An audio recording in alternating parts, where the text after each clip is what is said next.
Today's show brought to you live from Lounge Media Group Studios. It's Pedro and the Freight Hound with the Logistics Lounge.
The views and opinions expressed on this show by its guests are not necessarily those of Lounge Media Group or the show host. So if you sue someone, make sure it's the party responsible for hurting your feelings. Also, grow up, be an adult, and understand not everyone thinks like you. And that's okay.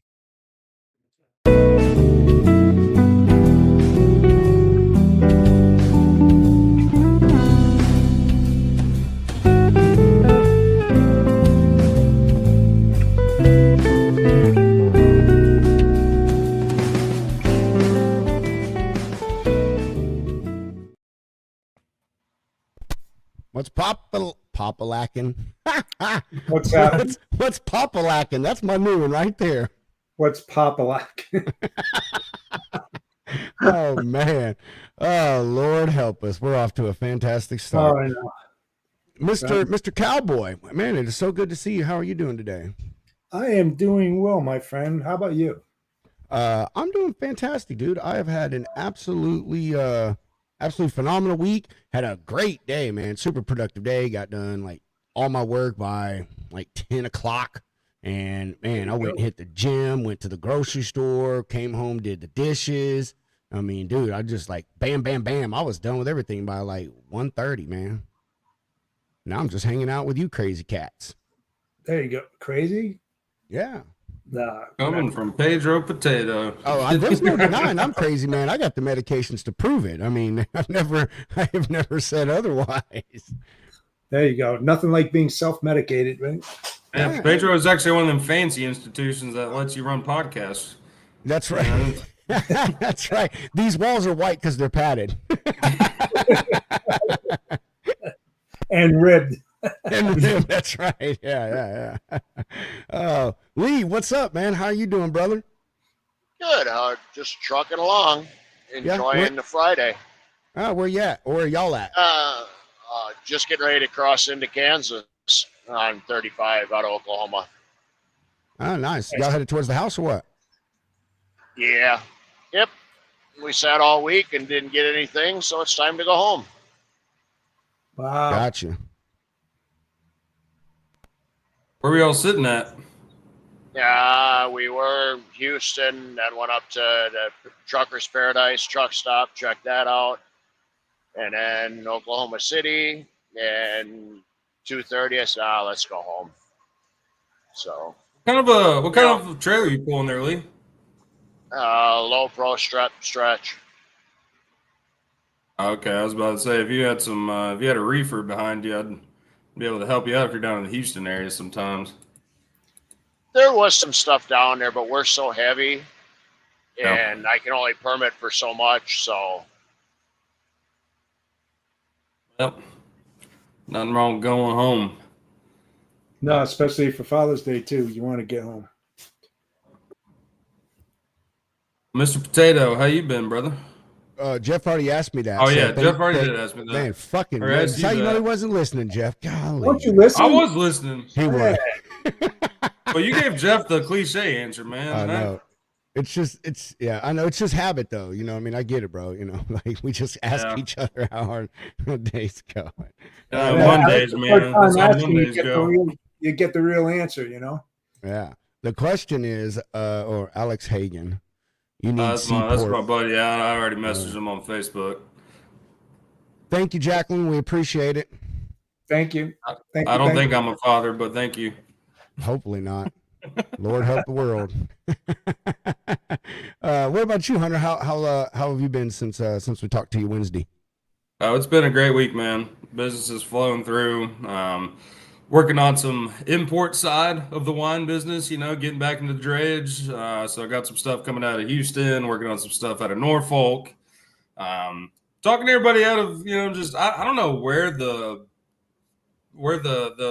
standard came to where like all imported wines go through Elizabeth, New Jersey, but like helping folks do some rerouting, just utilizing the resources and getting back into the container side of life, man. So it's been a good week. I was a little bit concerned there. A couple weeks ago, our company, we only had 60,000 cases that week. This week we had 120,000 cases in the system, like freaking booming. So, my campaign of letting everybody know why it's very important to ship your high quality wine refrigerated is important. So, people are listening.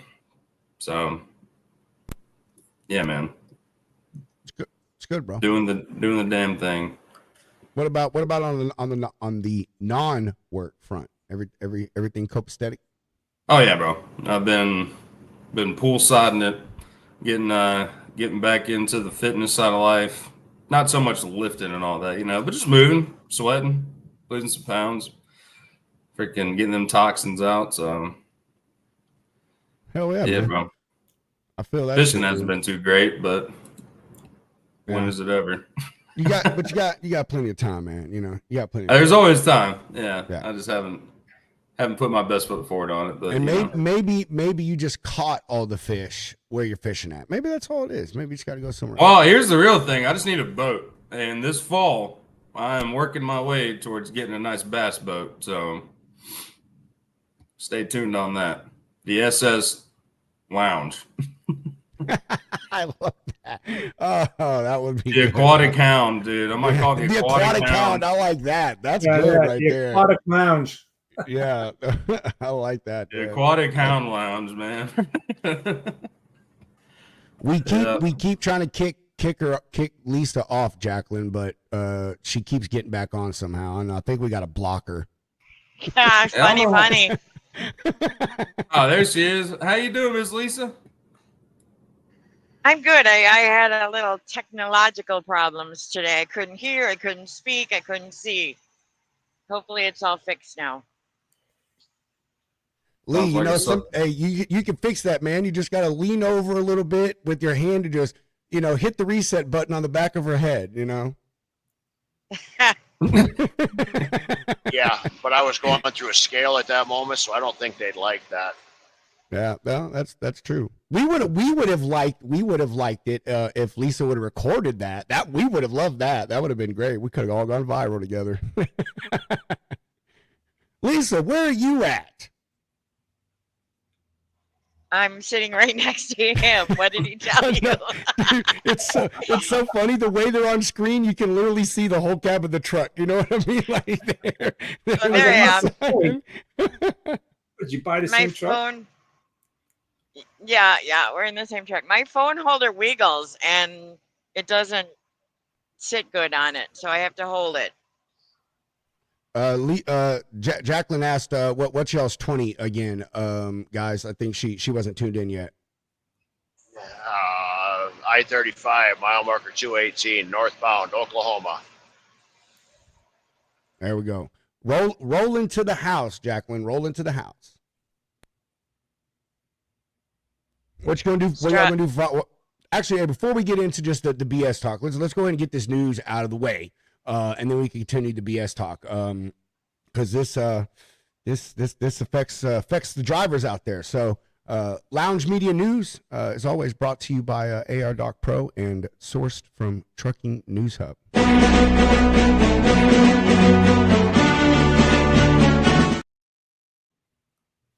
Unless you've been under a rock, then you know that Israel sent some boom booms over to Iran yesterday. Because of that, oil future prices soared today on the back of the attack, but there were no indications, they say, that any oil-related facilities had been impacted by the multi-pronged offensive by the Israeli military. Ultra-low sulfur diesel on the CME commodity exchange settled at $2.35 a gallon, an increase of 17 cents or 7.7%. Friday's ULSD settlement is the highest since February 27th. This one-day increase of 17 cents is the highest since January 10th of this year. They say the last time that they had an increase like this was December of 2022 when it rose more than 18 cents. However, they say that today the percentage rise was more for today's than it was back then. The higher USD sulfur levels follow increase in global crude markets, which at first tend to rise or fall more in percentage terms. That's why apparently the percentage is more important than the actual dollar amount that it went up. In percentage terms, other like blah blah blah. Let me get myself together. Other than like products like gasoline or diesel, who were put more on the cent and dollar increases. They said disruption in the oil supply or demand has not yet occurred. They see the ULSD rising continually through the next week. They said the global crude benchmark rose 487 a barrel on the CME commodity index, an increase of 7% to settle at $74.23 a barrel. West Texas Intermediate, the U.S. crude benchmark climbed 494, and their barrel settled on 72.98. Of the countries, and here's why they say this matters, of the countries in the OPEC group of oil exporters, only Saudi Arabia, Russia, and Iraq produce more than Iran. The U.S. is the world's largest crude producer with output of more than 13.24 million barrels, according to the latest report. So, we've got others that are producing more, but, they say with this attack, and Iran obviously is going to slow down their facilities, and be on the offensive and all that stuff, that we could continue to see a rise in diesel prices and gas prices. That sucks. Yeah, we'll I see say it how long sucks it too. lasts. Yeah, I mean, who knows how long it lasts? I mean, even if it's for a week, you know what I mean? A good, that 17 cents, could account for a lot of increased expenses for the drivers out there. My brain is just Yeah, glitching. I'm with Jessica. She said, "Yuck, tell me something Yeah. good."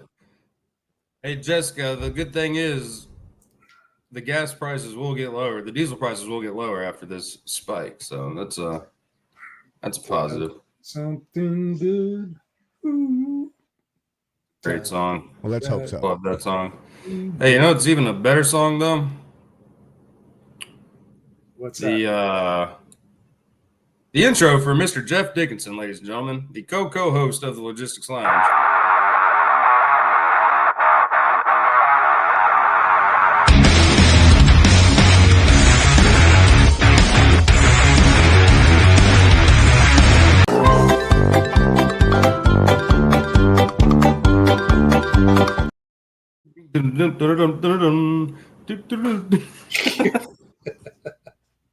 Thanks. I really appreciate you guys. Look, I was anti that video because I thought it was a little bit mean, and then you started asking for it. I think the last time you were on the show, you said, "Where's my intro video?" Absolutely. Hey, look, I've been in the business for 45 years, and I'm weathered. So, I got thick skin. If you don't have thick skin in this industry, man, you ain't going to last. You got that right. There you go.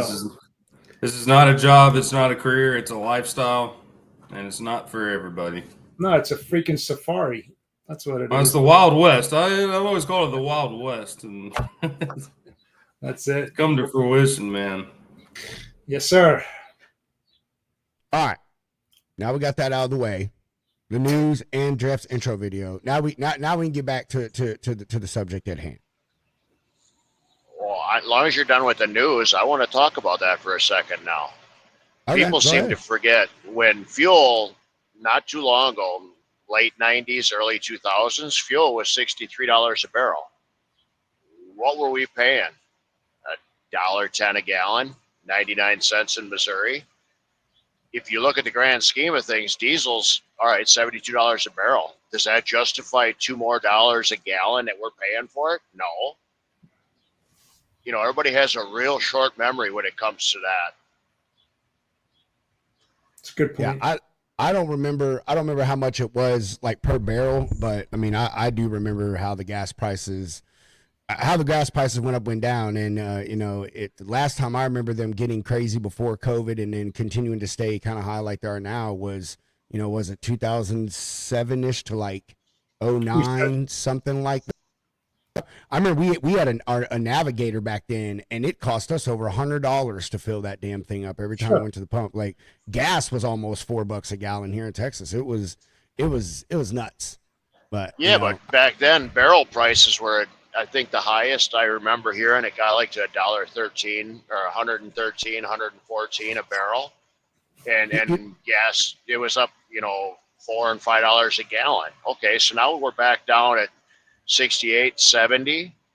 And if you look back when prices were there, we were only paying a dollar and a quarter a gallon. So somewhere there has to be a happy medium, because if we seem to jump up really freaking fast, but they never come back down. Oh, I'm with you on that, man. And I think an additional part to that, Lee, is all the taxes that all the states add on to it, as well, and all the rising delivery costs and stuff like that. You know what I mean? Like, the barrels could still be the same, but drivers and delivery companies are charging more and Yeah. labor cost is up. So, you know, I think all that's what's adding to it. But I mean, I'm with you. It's just like it's just kind of like inflation. You know, it never comes down. You know what I mean? You know, gas prices do come down, but they never go back to where they were before they raised. And that's the saddest thing. And I'm with you. I'm always like, please make that make fucking sense to me. Because there's no reason that if the price of the barrel came down, you know what I mean, then the price of the pump should come down with the same amount as well. Well, it's kind of like what you're talking about, or Pedro, like the state to state thing. So when I went down to Georgia last time, I filled up here in Tennessee. I got premium gas. It was, I think, $3.29 a gallon. When I got down to Georgia, regular gas was $3.19 a gallon. Why? I figured Georgia would have better gas prices than Tennessee. But where's those taxes come from? Why is that an extra $1? Same with diesel. Like, why is it state to state? I remember when diesel used to be cheaper than gas. I know. Yeah, dude. Yeah, straight up, that man. shit? Yeah. Dude, diesel. That's why in the 80s, man, in the early 90s, there were so many diesel cars and trucks, man, like POVs, because diesel was always 20 cents or more less than gas. And then I don't know when that shift happened. I never, you know, obviously didn't start paying attention to diesel prices till like 08 when I became a driver. But you know, somewhere along the lines, like it just shifted, and it was so. I mean, but so even weird. I remember, like, even in the late 2010s, like early, or maybe not the early 2020s, but like, yeah, it was the same. Like, I was considering getting a diesel because, like, number one, that mileage is going to last you way longer. You know, paying that full tank of gas is going to absolutely double that freaking tank of regular old petrol. But filled up to $2.51 a gallon for diesel. No, I think she's talking about I think she's talking about gas. That's regular. I was about to say. I filled up today for $2.39 a gallon at HEB. $2.39. Yeah, $2.39. You got one of those cards? You got the Nope. No? Ours is like $2.99 No. up here in Jersey. Still over like $3, Oh, like God. $3.35 for diesel. But yeah, Lee, I'm either way. To get back to what you're saying, it is crazy. You know what I mean? And if you paid attention to what this said, they said the futures. You know, not that anything has gone up right yet. They're just saying we know it's going to go up, so we're just going to go ahead and make it go up. You know, I mean, they like, and that's the thing with these oil companies, man. Like these fucking people plan for this stuff. You know, like they do not. I mean, what did they say? It's no good to waste was it a good tragedy or something like that. You know, they say, yeah, never let a good crisis go to waste. There you go. Yeah. Yep. We're waiting on Dale to pop in here. Shifting around a little bit. So, Jeff, tell us about what's going on in y'all's world, man. Fighting that crime as much as you can give out. Oh man, we're just working. You know, on the Freight Fraud Task Force, we're just working on so many things. It's just unbelievable, and you know, it's a lot of vetting companies out there. You know, not that they mean to do this, but we all read content and posts and stuff like that, and a lot of them, unfortunately, write roadmaps, you know, and create loopholes for bad guys to circumvent and figure out, you know, what they're doing. We don't want to do that on the Freight Fraud Task Force. We want to talk about accomplishment, not how we're doing it. You know, I mean, we will say what we're going to do, but we're not going to say how we're going to do it and stuff like that, because, you know, they'll just find another way. And I keep on saying this, and not one of you can answer this question. You probably will try, honestly, but you know, with the overlap of vetting tools that are out there, you know, and I'm happy to say, when I started in 1980, before deregulation, we didn't have those tools, you know, and everything we did by contract was a handshake. It was an ironclad agreement, and we moved forward, and you know, we didn't have to worry about all this stuff. And yes, you know, as technology grew, so did fraud. Fraud went with technology, and cyber attacks and cybersecurity and so forth and so on. But now today, you have to admit, there's a tremendous amount of overlap with vetting tools that are out there, and people trying to do the right things. However, with all the vetting tools that are out there, fraud, double brokering, and theft is escalating. Now, you would think otherwise with all the tools that you would show a de-escalation.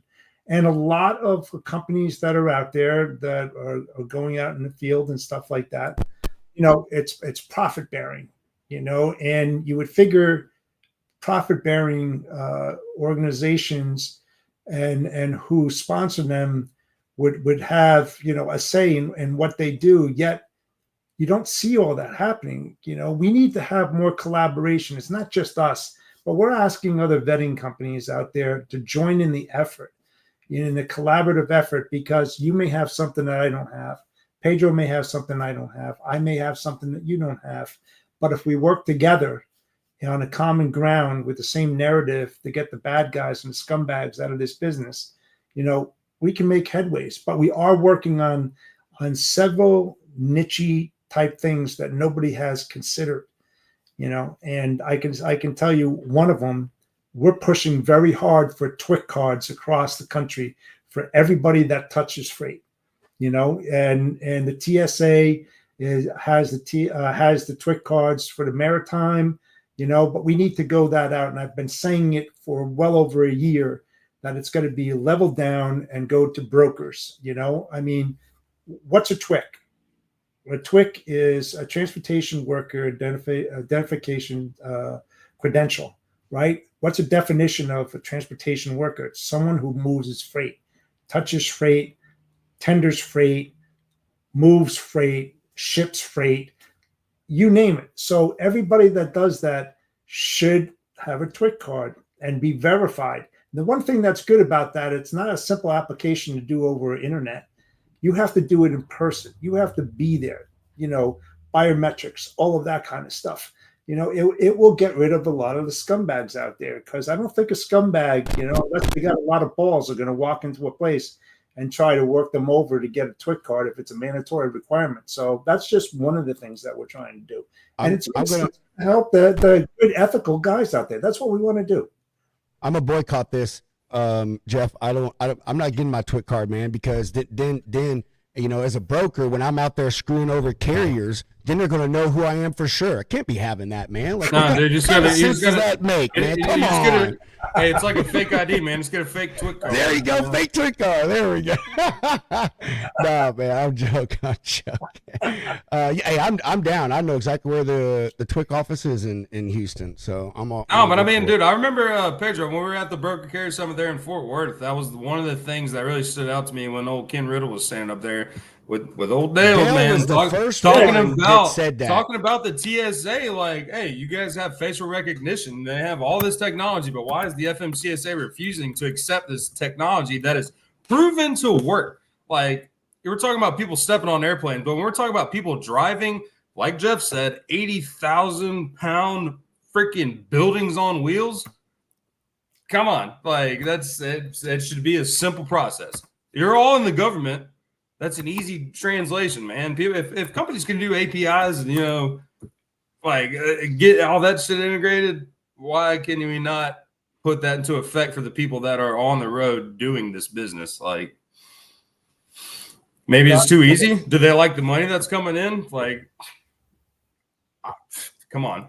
Like, if I were the FMCSA, I'd be about fed up getting yelled at, because I've heard some audio clips from that one pro talk they had at Matt's, and them drivers standing up like, you're in charge?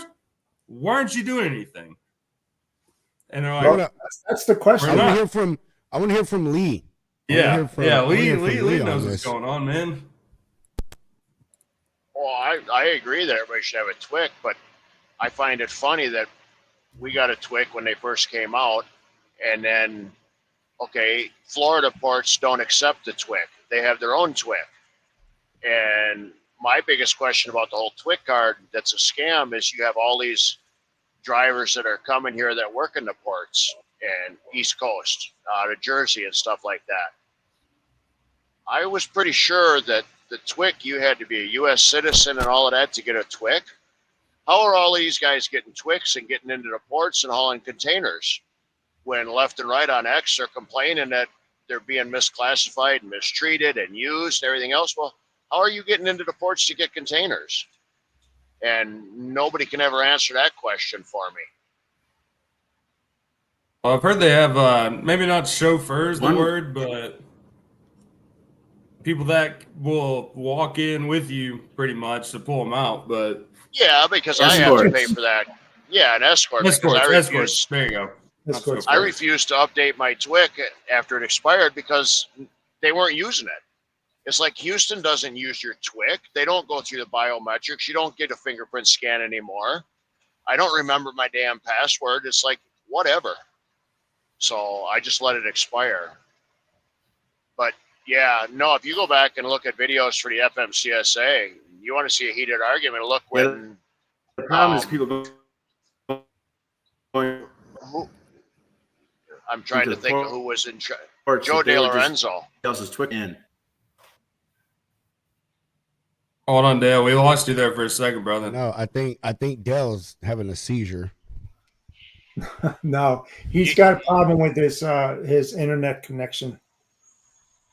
You need to go back and look at video from Matt's when Joe De Lorenzo was there a couple of weeks on the job and got lambasted by all the drivers when they were pushing the ELD. That's good video from them days. That's screaming video at the FMCSA. Yeah, there's a lot of things that, you know, that they should do and that they don't. You know, it's just like FMCSA 49 CFR 392.7 pre-check inspections are mandatory, but nobody enforces mandatory pre-check inspections, and nobody enforces that. You know, you got people out there, and here's a statistic, and it's a fact that every single day there's 5 million trucks on the road. All right. And out of those 5 million trucks, 21.6 of them are labeled OOS or unroadworthy. That means 1 in 5 trucks that you pass on the highway has the high probability of taking you out, because guys and women out there are refusing to do the pre-check inspection when they bang a dock, which they're supposed to do. It's because the way it's read, they're supposed to do a pre-check inspection before they haul. Okay.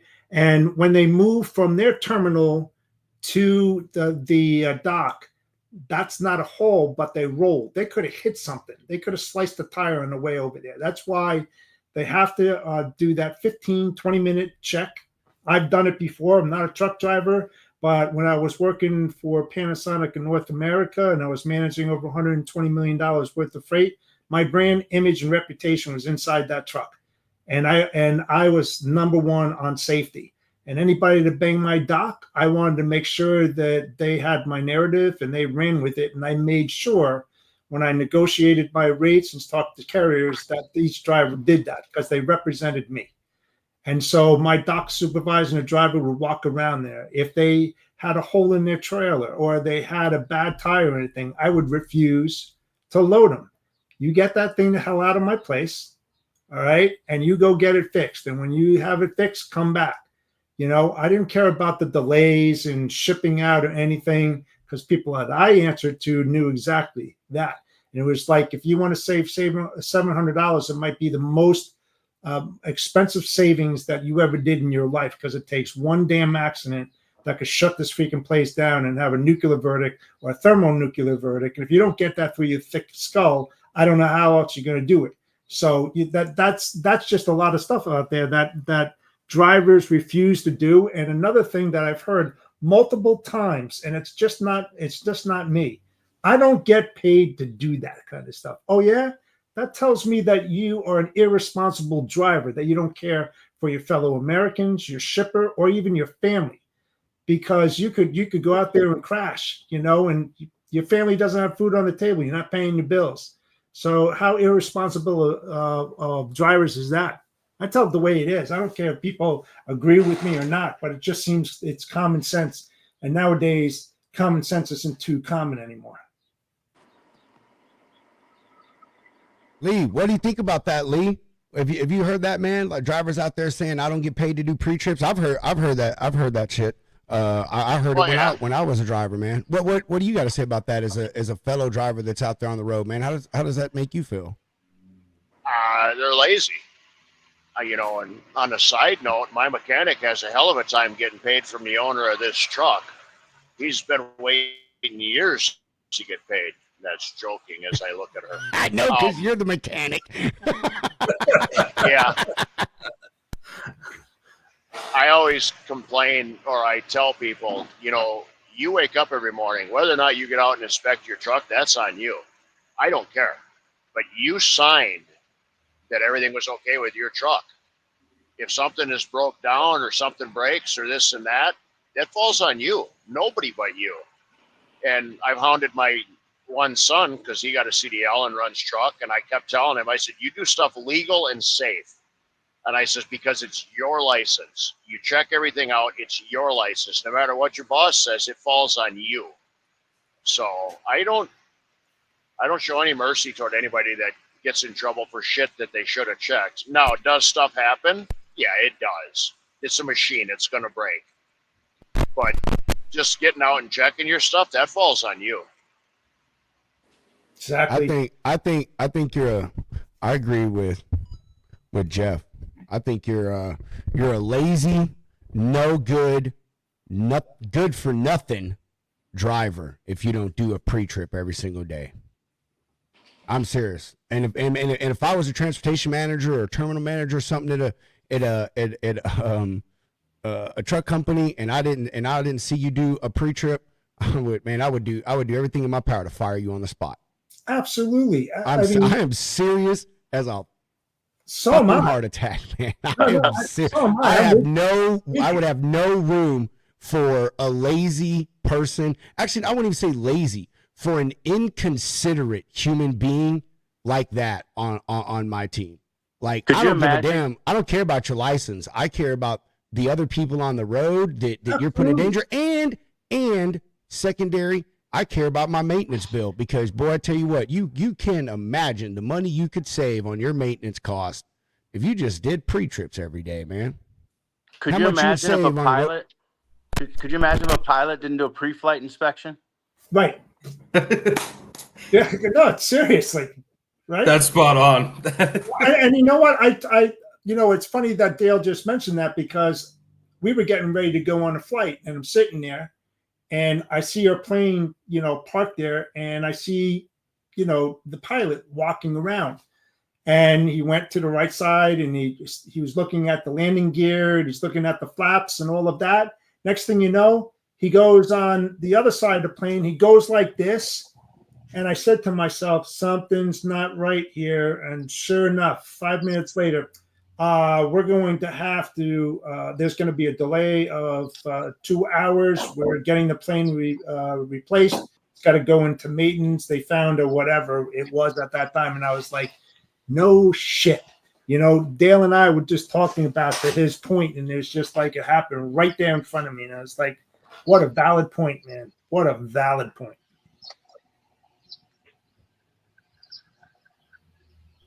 Tex, it is so good to have you back, man. Back from the road. Got that new cowboy hat on. Yeah, too. boy, you got that dude. Look at that. Just saw that, Buzz. And look I made at enough that money for a beard. cowboy hat. Look at that beard you got going, man. Boy, we got a lot of changes, man. We feel like we on the road will do it to you. Listen to you, man. Oh wow. But, no, I just figured I'd check in real quick just to say howdy to everybody, and hope whoever is going to the Texas Trucking Show down in Houston here in 10, 12 days or however long it is from now. Yeah. Next Friday, bro. It's next Saturday, but Yeah. the cool kids will be there next Friday. Okay, well, I won't be there Friday, so I'm not cool. No, you're still cool. You're cool by default, Tex. Okay, I'll take that. So yeah, Saturday. I'm not doing anything except just like showing up and walking around. I'm not bringing a camera or anything like that. I might bring my little pocket 3 and get some B-roll of something, but I'm not there for work. I'm there just to kind of goof off and see some folks I know and hang out. You're so full of shit, Tex. You said that same shit last year, bro. You said that same thing last year. Like, we just kept seeing Tex posting photos. Like, that's where you're working. It's always a game time decision for me, to be honest with you. It really is. Hey, if you bring that Pocket 3, I want to play with that, man. I'm serious. Hunter and I, we're thinking about getting some, dude. Like, I'm tired of that gimbal phone thing, man. I think that Pocket 3 is going to be like it. It's pretty. I'm just gonna start bringing disposable cameras back. Ooh, yeah, we should do that too. That would be sick. They still sell them. Yeah, they do. Sell them. Yeah, man. Hey guys, I gotta leave. I gotta take Later, my bro. wife to dinner. So have a great weekend. Happy Father's Day for all you guys. Enjoy it. Bye, Yeah. Jeff. Have a good weekend, Jeff. Yeah, see ya. But yeah, I definitely want to mess with that thing. And yeah, I know Jimmy's coming with AccuBid, and I know Rob Carpenter's going to be there. I think we're just going to be like chilling. Hunter's not coming, so I think that's going to be the 4 little I'm click. saving it up for Old Town Rig Down. Yeah, Old Town Rig Down. Spud's going to Old Town Rig Down. He told me that today. He's going to be at Old Town Rig Down. That is a good one. That is a really good show. Yeah. Yeah. Really good show. We're getting calculated with it. What's up, bro? I'll be there in spirit sponsoring the after party, so that'll be cool. Dude, I appreciate it, brother. Like, I'm telling Dale, we have the Lounge Lizard Legion, the Lounge Collective, whatever you want to call it. We have brought 11 sponsors to that event. Wow. Yeah. And honestly, hey, that thing, Pedro broke it down to me earlier this week. That is the best sponsorship deal for a show I've ever heard of. Because it's not just the show, it is post-show. Like, getting shout-outs for months. Yeah, and Dale, and like with your 4 VIP passes that I'm getting, like I'm gonna give those away at the show, and like I'm gonna get like a little video or pictures or whatever with people, and like I'll make sure I tag you in that, you know what I'm saying, for you giving those to the after party and stuff. So yeah, I'd like to see you give those to some owner operator guys. I mean, those are the guys that we shit on the most that can afford it the least. All right, cool. I will do that. And I got a whole bunch. I got some stuff from Spill Bully. I mean, and like I said, nobody. Funny thing is, nobody who sponsored but Jimmy and us are going to the event. So I'm going to have like 20-something VIP wristbands. Well, I wouldn't say that because I'm saving some again. One to Rob Carpenter. I'm giving one to Tex, and like my buddy that lives in Houston, he owns a truck company, so I'm going to give him and his wife some, but I'm going to give those out of like the freebie ones that I'm getting. So, but we'll have a bunch of free VIP bands. You get 2 free drinks. You get sitting in the VIP area in the air conditioning. Tex went to this place last year, so he understands how important. Oh, same place. That's a cool joint. I know it was, bro. Them damn food trucks they have were off the chain, weren't they? Oh yeah. Yeah. We're going to the same place, but where inside was, we have the inside. So cool. yeah. That was part also to deal with the sponsor thing. Like they're having to pay Kirby's Ice House. I don't know, whatever their little thing is. So yeah, it's gonna be a good time, man. Very nice. Awesome. I like it. Yeah, well, hey, I'm glad you're coming, bro. John. Yes, sir. You look like Bear a bitch, whole not new John. man right there. I know bro. it does. Freaking in shape. Oh, come on now. How you been, Hunter? I haven't talked to you in fuck knows how long. Dude, been out here trying to move some alcohol for the country. You know how it goes. Yeah. No, I might know a little bit about that. Of course, man. But yeah, been good, brother. Been good. Trying to do the good thing for the lounge, man. The lounge. Keeping it up. Well, you guys are doing good with this thing. Which, I started to hear about the lazy driver inspection thing, and I threw a couple of comments in, and then Pedro starts yelling at me by text, so I had to jump in. You got to listen to him when he starts doing that. You don't want to be on the business end of Pedro. Nah, man. And John had been on a while, and I know he was getting home at a decent time today. Usually he don't hop on because he's still at fucking work. Yeah, no, today I got that shit fucking done, and I said, fuck it, because I'm actually having that same issue. They don't get paid to watch safety content that I'm working my ass off to put together for them, yet they're fucking hourly. So someone explain that one to me. Hey, can I say something quick about the alcohol thing that Hunter brought up? Yeah. I was at a hotel the other night in Nashville, and next to the Bible, there was a note that said, "Hey, if you have a drinking problem or alcohol issue, call this number." So I called. It was a liquor store.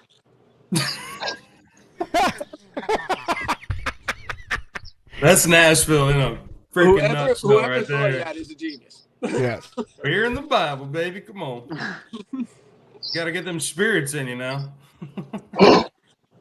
Bible in the bottle. Crazy. Dale, once again, you're in Nashville. Then let me know, man. What's up? Yeah, it was a quick trip. A friend of mine gave me a front row seat to the Grand Ole Opry. So it was like I found out at 3:00. The show started at 7. One of those deals. Yeah, no, I understand that. That's usually how it works. It's like when I got that ticket to Santana a few weeks ago. I was sitting out there having dinner, got a phone call, had 45 minutes to get to the show. Boom. Yeah. Those are the best shows, too, when you just don't even know you're going. Oh, dude, that's like my new mantra for Nashville. Like, if the ticket's too expensive, I'm going, but I'm not going to pay for it. Yep. And usually it works out. You know, you can't keep me out of my own backyard. Right. Especially at the Ryman. Ryman's my favorite. Hunter does it like Taylor did at the Freight Waves thing a few years ago. Yeah, just walk in. The bushes. He just snuck through the bushes. That's what I did for that Metallica show, man. I used an old ticket and just fake scanned it, walked in. I was doing Wedding Crashers way before the movie came out. Man's got to eat. Funeral Crashers are kind of funny too, but that's another story. Oh God, yeah, appropriate for Friday the 13th. Yeah. Oh man. So what? Hey, what? I want to hear what. I want to know what everybody's doing for Father's Day. Nothing. Yeah, nothing. No, I'm doing nothing. Everybody else is doing all the work. Oh, that's what's up. Bro. When's Father's Day? This Sunday. Are you fucking see kidding that? me? See, you know what? That's how much. That's how much no one gives a shit. My wife said to me today, I was out doing stuff. She goes, "Babe," I was like, "Man, there's a lot of people out." She's like, "Well, people probably took off Father's Day." I said, "Nobody give a shit about dads." like cares? That's like right. the 20th most important holiday on the list. Like there literally was a comedian who just said that shit. Like we're the 20th holiday on the list of American holidays as far as like level of importance. Like Earth Day is ahead of us. Isn't it funny that on Mother's Day it's a 5-star restaurant, all the best, and for us it's a freaking TV dinner. And I'm telling you, man, that's it. Nothing. Yeah, barely nothing. And a bunch of commercials advertising those shitty Omaha steaks. Yeah. That's it. Or we get sales for power tools. It's like, yeah, that's what I want for Father's Day. Something to fix some shit. You know what I mean? Like, thank you. That's like giving your wife a vacuum for Mother's Day. You know what I'm saying? Like, just think about that. But I'm not gonna lie. I hear I'm talking shit, but if you want to buy me some tools, I am gladly going to accept them. I'm not going to turn them away. But still, the point stands. Yep. I mean, what's really wrong with that? Lisa got a chainsaw for Christmas one year, or a snowblower, or a plow for the four-wheeler. I give her stuff that she can actually use to work, so I don't have to do it. You're a smart man. But Lisa's not a normal woman though. In her defense, though, you know, like she probably sent you the links for the exact snowblower and plow she wanted. Yeah, she does. Exactly. She does. Yeah. So I forgot it was Father's Day too. So I'll be going home smoking something and see how hot it is. Cool, man. That's what's up, brother. Gonna put some meat on the grill. I know that's what's up. That's right. I don't know if that's the kind of smoking he was talking about. That's exactly what he was talking about. That is I knew exactly what he was talking about. Gotta get you one of them reefer hats there, Lee. That's exactly why I said that shit. I was like, let me clarify what Lee meant. Yep. So John or Dale, what about you, man? You gonna do anything? I'm going to Panama City Beach. Of course you are. Spent a week down there. You know what's funny about that? You know what Panama City Beach is? Really far away from Dale's kids. That's right. That's the irony of that shit. Yeah. I I tell us that we sold our big house in East Tennessee to buy 2 small houses that our kids could never have enough room to move back into. Oh, you're a genius, man. You're a genius. I'll just buy a bigger house, but I'll just change all the codes to the locks and the alarm. Yeah, like the Snows did. All the kids are out, boarded up the doors. That's right. Yeah, initially we bought a motorhome before we bought these houses. But the houses, and I figured I'd live in that because that way, hey, where are you? You know, we're gonna come over this weekend. Well, not if you can't find me, you can't. But we do hide. Cool. John, so you seriously not doing anything Father's Day? Dude, I seriously didn't even know it was Father's Day. Yeah, that's cool, bro. Tex, I mean, so you just chilling at the house, man? Yeah, just gonna chill out. I cut the grass the other day, so that doesn't need to be done. I'm sure there'll be, I don't know, fresh 12-pack of Hanes socks or boxers or something. You know, all right, yeah, which is always appreciated because I'll use them eventually. I don't know, maybe a gifted 6-pack. I don't know. Just it's gonna be a chill day. Just kind of hang out. I'll tell you, the greatest gift you can give a dad is peace and quiet. Oh yeah. You know what I mean? like it. You want to give a dad something, give him an empty house. Take them kids and go. Just like a mom would want. You know what I mean? Same thing. You know what I mean? Take them little rugrats and leave somewhere for 8 hours. I don't care where you go, but you got to get out of here. There you go. Well, I'm gonna go have fun for everybody this Father's Day then. So I will have a blast for all of you because I'm gonna have a kick-ass Father's Day. I'm making my kids. Well, I would say I'm making them take me. Well, I am. I'm making them. I'm making them fucking take me somewhere. I'm gonna go find all the single moms that don't have their kids on Father's Day. You know, it's gonna be a great Sunday. Damn it, son. Damn it. No. I'm gonna go to a car show. That's what I'm gonna do, dude. I'm trying to revive that with my kids, man. We lost that the last few years. That has always been my sons and I staying, just period, not even on Father's Day, dude. We were the crazy people. We would just drive down the street and see a car show, turn around and completely, like, you know, fuck our day off and just go look at cars. I'm serious. And dude, Aiden, when my son turned 18 at the beginning of May, and we were like, dude, you know, what do you want to do for your 18th birthday? And he was like, Dad, I want to go to this car show down in Austin that's supposed to be really cool. And I don't know, man, spending that time with him that we ain't spent together in a couple years, I was like, man, I miss this. Like, I miss just going with my boys to just car shows. And so they're having one at the convention center, and it's a twofer. It is a car show / tattoo show.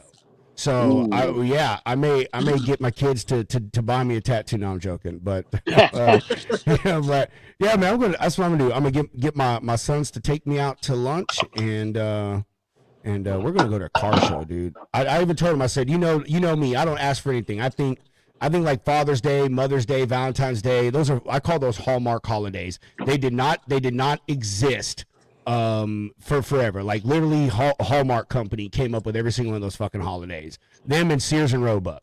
So I don't do Hallmark holidays, but so I told my kids, hey, I don't ask for much, but I would love to go to a car show with you guys. Like, it's all I want. I just want time with my sons, man. So I'm gonna go have some fun. Hopefully see some cool stuff.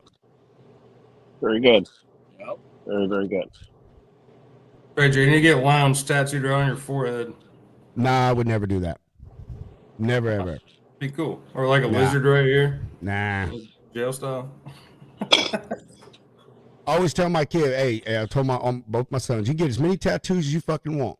Just make sure they are from the collarbone down. You know what I mean? That's it. Nothing on your neck, nothing on your face. Don't be a dumbass. I don't care what your friends think or what you think looks cool. You got tattoos on your face or your neck, you look like an idiot. You know what I mean? So, you know, like, don't do that. So I would never do that. I'll get it tattooed anywhere else, though. I'll get it tattooed on my palm. You know what I mean? There you go. Well, I have no tattoos yet. I don't know what I'm going to get if I get it. But it's not been a high priority of mine. Yeah, I need to get some more, man. I haven't got tattoos in a while. Yeah, I'm not opposed to them. I think they're cool, but I just, you know, the money's got to fall in my lap. And the amount of fear in me needs to be just right. I don't know. Yeah. Me too. I'm totally tattooed, man. I don't give a damn. Yeah. And if you do You have just gotta tattoos find on your face or your neck, hey, I don't judge. You do you, boo. I'm just saying I don't think you should get anything above the collarbone. That's all I'm saying. Yeah, no, that's facts. But yeah, no, to you, Tex, like you just got to find a good artist that doesn't charge out the ass. Like I got a good shop up here. It's a Division Street Tattoo, and they'll do like an hour for $100, and then like if they think it's cool, like they'll just charge you $100. But it's good work, you know. And then it just comes down to the tip. So like it's like $100. I usually tip them like 50, 75, you know, and they're there for it. But Sweet. I don't know, I can see you getting like some old school camera, like Yeah. like an old like a truck that looks like, you know, it was taken from one of your old cameras, or just Texas right across your chest. Yeah, Texas. A brisket, just a big old brisket, you know. Yeah. Oh, dude, that shit would be Texas so Rangers, funny, Texas font right here. Yeah. Or you could just get Tex on your ass, so it's Tex ass, you know. Texas. That would be quite the Good novelty. afternoon, everybody. What's up, Brad? Oh, thanks for the invite. Yeah, Yeah, Fred, man. it's good to see you too, man. Glad you could make it. Not sure what you just walked into, but here we are. Oh, That's it's okay. going to get a lot worse now the Fred's in here. Fred, you come to the Texas Truck Show? Unfortunately, probably not. I'm That's delivering. bullshit, Fred. I don't want to hear that. I do not want picking to up- hear that, Fred. I'm picking up a load tomorrow, going up to Long Island, New York with my reefer. Well, that's fine. Just drop that shit off and come back down to Texas.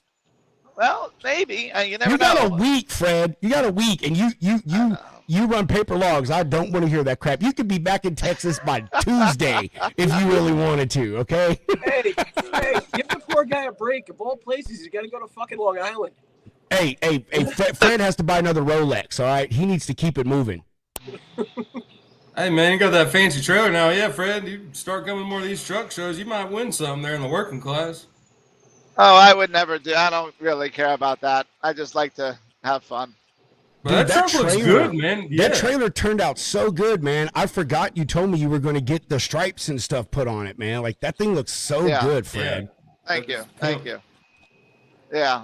Yeah, so I just had the inside washed out, but they don't do a good job, the Blue Beacon, man. I'll tell you, when I get home, I'll have to wash it really good. You got your pressure washer? That's what you should do, man. Just throw yours in there. Yeah, I just, it was a fleet trailer, so there's all kinds of fingerprints all over the damn place. So I can't do that. Fred's gonna go home and he's gonna polish the reefer floor. He's gonna be like a mirror.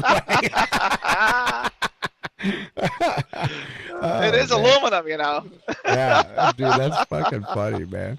How you like pulling the reefer freight? How long have you been using the trailer? Well, I only did one load with it so far since December. So this is my second load going to be with it. But I'll tell you what a difference. There's no slosh. There's no movement back there. It's like crazy. I haul tanker for everybody else on the stage who doesn't know me. So this is a big departure from what I do normally. Let's go. Are you running the boards, Fred, or do you got some connections or what that you're running with? Well, actually, just to get up to New York, I ran the boards. Well, not the boards really, but I'm hooked up with a couple of places. I'm not completely. I don't have a network yet, but I have. Wait, Fred, you're running that. Fred, you're running What? that tri-temp reefer, yeah? E-Trax? The tri-temp or like you got Yeah, the multi it's a 3-temp. Yeah, 3-temp unit. Dude. Yeah, tri-temp. We definitely got to talk, man, because like I know for me, like I definitely have some opportunities for like some frozen stuff, and then you can tack wine on the back. I don't know if you want to work with TJ, but Dude, let me tell you, Fred. there's some seafood opportunities. That trailer, if you have a dual temp trailer and you got yourself a bulkhead, bro, you can make some money with a freaking multi. Dude, those things are so fucking rare. It is unbelievable. I missed the load out of Buda, which is down by San Antonio or Austin or whatever, going up to Oklahoma City the other day. Yeah. So I can Dude, see that. I can see that. But well, what Tex was just doing is a prime example, man. There are nurseries in the plant industry that, like, dude, they love multi-temp because you'll get flowers that have to run at a cooler temperature, and then they'll also put like bushes or just house plants in the back, which only need to be at like 60 something degrees or 65 just to keep some airflow and stuff on it, man. And dude, those trailers are super. Man, they're so. I used to have a produce customer that they used to pay a box truck because it was the only thing we could find that ran dual temp. They used to pay a box truck over 53-foot rate for 12 pallet or for 10 pallets because it was multi-temp, because we could not find those trailers anywhere. Man, you get with the right people, Fred, you can make some serious money with a multi-temp reefer. Well, that's what my meeting is next Thursday about. So hopefully that'll work. Just to clarify, what I was pulling was not a multi-temp. Well, I didn't know if you were, but I knew you were pulling plants. I'm just saying, in the plant industry, Tex, like that's golden ticket right there. Mm-hmm. For sure. Yeah, I got 2 bulkheads, got a electric pallet jack. I'm all set up, ready to go. Is your pallet jack gold plated? No. It's not yet. It's chrome. It's chrome. He's like next. I love that chrome. Fucking Fred, man. Oh, dude. I'm gonna paint it red and white like the truck. That would be cool, man. That would be so cool. Hey, how do you charge it? How do you charge even, it, Fred? Charge what? Oh, so what I'm going to do, I just put a toolbox on the truck. So I haven't even worked the truck. I already spent about $6,000 on it, right? That's normal. I just put a toolbox on it. So what I'm going to do is I'm going to run an inverter underneath into the toolbox. So this way I can charge the pallet jack and my leaf blower. So that's smart, bro. That's the idea anyway. I don't know if it's going to work, but it should. Put it on a kill switch so I don't kill the battery when I'm, not running it. So it's a small little. It's not one of those huge ones. It's a small little deal. Hey, Fred, I actually have a connection on LinkedIn. His name is Dan the Driver Rowe. I will ask him how he charges his, because he runs reefer and he has an electric pallet jack in his truck. And so, dude, if you want, I'll ask him what he does to keep his charged up, and maybe it's similar to what you're talking about, and help you have a shortcut instead of having to figure it out on your own. Hey, I'd wait a couple days on that. I know. He just got hit by a freaking old lady. Yeah, I know. I just saw that. He got some lady hit him. I saw that. Not good news. Sorry to interrupt. Yeah, so I load in the morning. I deliver Monday real late, so it'll work. Be home a day or two. All right. Well, the Texas Trucking Show starts on Saturday, so it goes from 10 a.m. to 5. I know. I've been getting emails for it. I come down because the ATHS wants more trucks in there, so I could definitely bring the truck in there if I want to. Yeah. I'm telling you, Fred, you could definitely the rig you got now with that trailer, dude. The National Truck Builders Championship is back on circuit, man. You could definitely start showing up to some spots like the Mayberry Truck Show that's happening this fall. You ever heard of that's happening in October, right? Yep, it is going down. Brandon's a very busy man running 2 shops now, but yeah, clarified this week that it is on October nice 3rd through the 4th. Okay. Yep. So Lee, you're close enough to that. You could probably make that. I don't know if you can hear that, but that's thunder. It's fitting a storm here, and in about an hour and a half, I got anniversary dinner at a steakhouse, so I got to start getting ready for that. So I'm gonna head out, guys. Right on, Tex. Good seeing you, man. I'm glad you're not taking your wife to a pool hall again. Not this time. That You was 20 some odd years ago. you I didn't have any so money back then. I'm serious, bro. You so win for realest first Southern date ever. that is Four the darts, truth. man. Dude, Four that was darts. he posted that the other day. I don't know if he did it anywhere but Facebook, and it was a picture of him and his wife from their first date. And he was like, "This is at a pool hall," and I was like, "Bro, you win for the best first Southern date ever." And what's funny is, just real You quick, got to what's remember what funny dates is were back then. when we were there at that pool hall, I'm sitting there because it's not like riding a bike. I used to be like really good at pool. And, I'm sitting there kind of showing off and doing stuff with Q and whatever. And I go to rear back, take my shot, and I hit some big Sonny Bubba back here, like right in the gut. I mean, this guy's 6'6", 300, like this. And I'm like, dude, I'm so sorry. I did not mean that for that to happen. Holy, she was turning white as a ghost, thinking I was about to get broken half. And he was just like, whatever, dude. And that was the end of that. But yeah, that was a time. It was a good time. Well, Tex, happy belated anniversary, or happy anniversary again, and we hope you have a wonderful anniversary dinner. Yeah, Well, we there's black appreciate skies that. just north of Houston. That's for sure. Thank you. Yeah, but whoever makes it to Houston, I'll catch you there here in just a few days. Yeah, brother. I'll see you there, man. All right, y'all be good. Later, Tex. Later. All right, hey, Lee, we've been just bullshitting, but Lisa told me that you actually like had something you wanted to like talk about. Do you remember what that was, or was it Lisa that wanted to talk about it?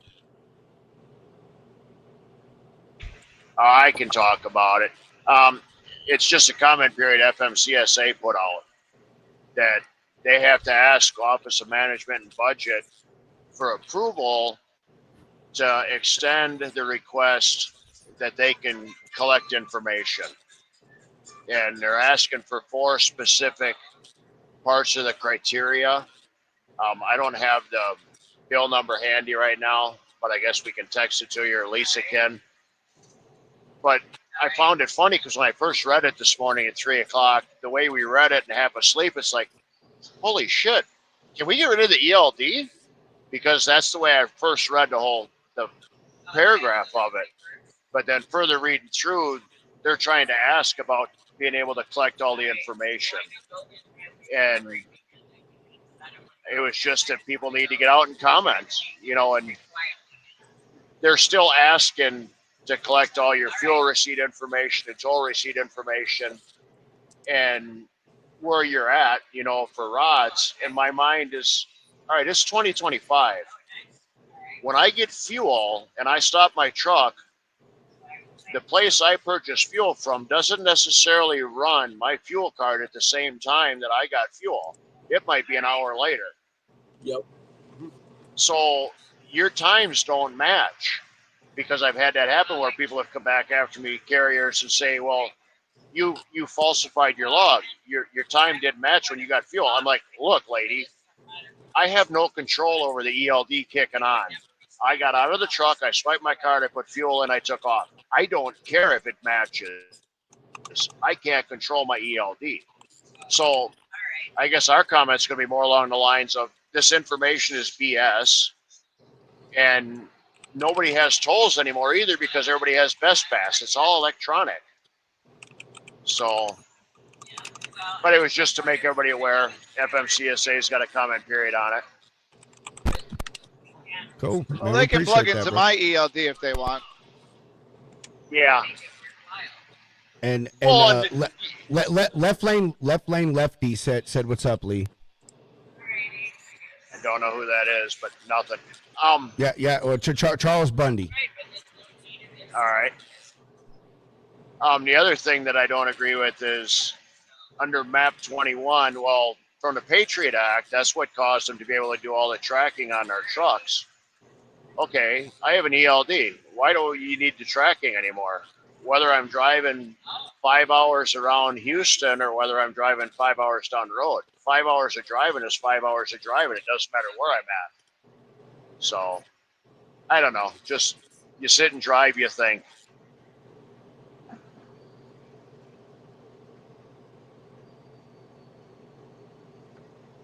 I don't know where Pedro just went. He's gone. Lee, is this Started- 3373 you're Well, talking I mean, about? they should be able.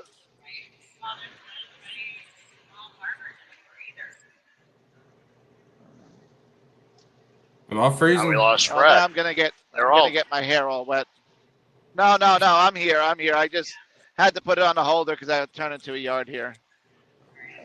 This damn rain down here in Texas, my yard is just a complete red clay mess. Yeah, I don't want to hear it. It's been raining here in Tennessee for the past 5 months. Listen, guys, Yeah, they're doing don't all ruin kinds the of work South here. for me before I get there, please.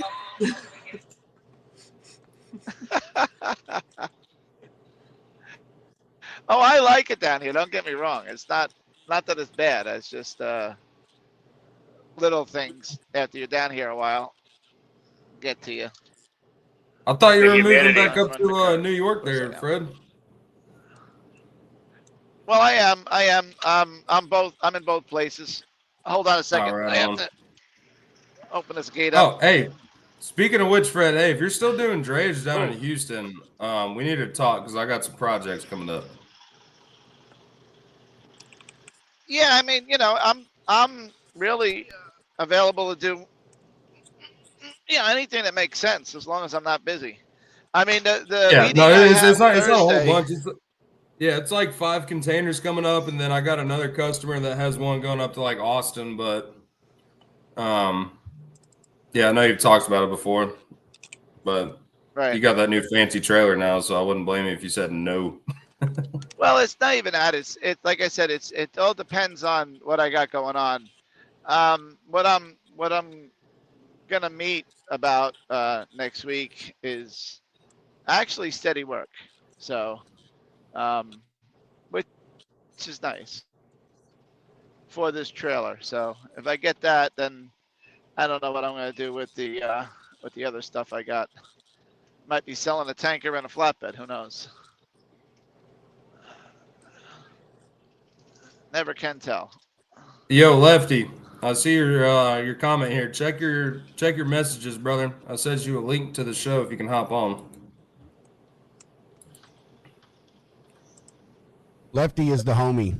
I will He was forever our remember- Uber driver, man. He saved us. I will forever remember him in that fucking 118-degree truck that he had, man. Yeah, that was nuts, but awesome cat. Freaking He's a trip, bro. I like Lefty. He's funny as shit. yeah, you got to tune into a show sometime, man. Honestly, yeah. Hey, Lefty, let us hop on there at some point, dude. It's cool. I watched it earlier this week or last week. Some old truck drivers doing truck driver things, man. Talking about the issues. And some cool merch. I need to go check it out. I need to go look at it. Yeah, man. I'm horrible, man. I don't watch. I hardly watch any other podcast. Well, I turned on my notifications for Facebook and I saw it pop up.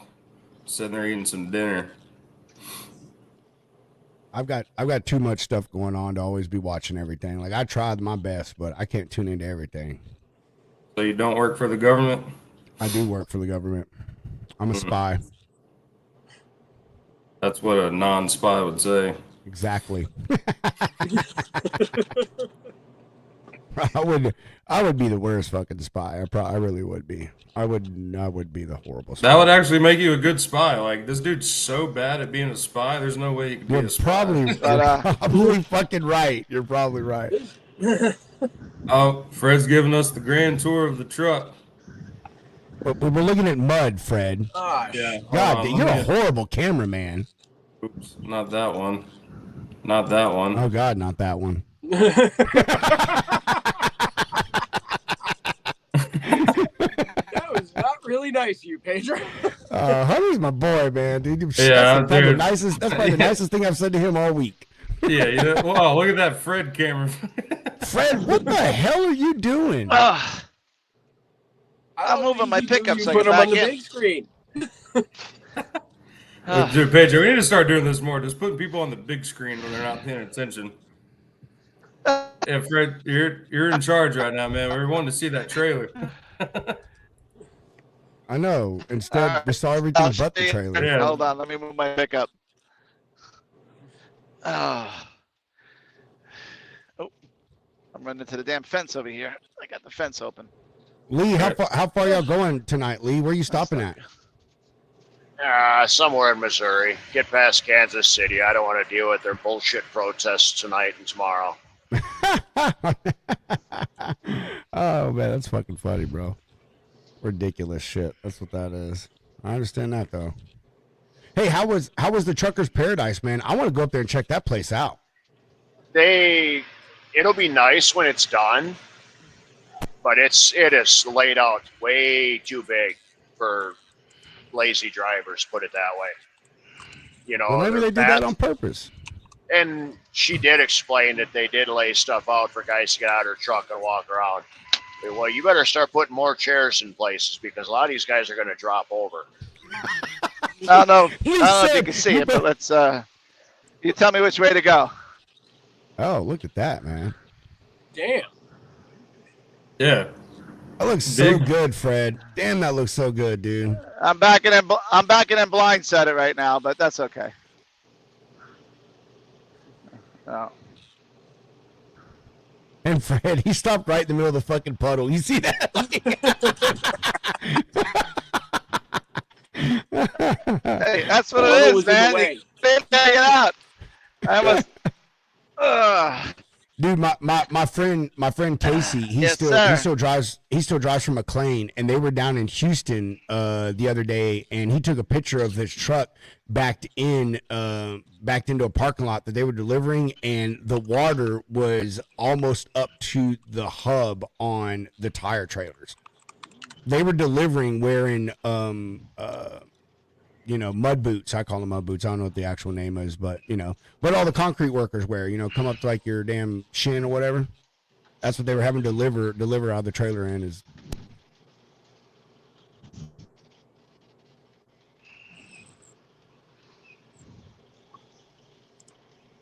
Pedro, I'm about to mess around and see if we can't get this new streaming platform set up. Kick. Oh, that Kick thing?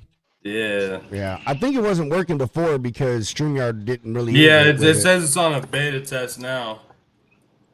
So let me. We're going to see.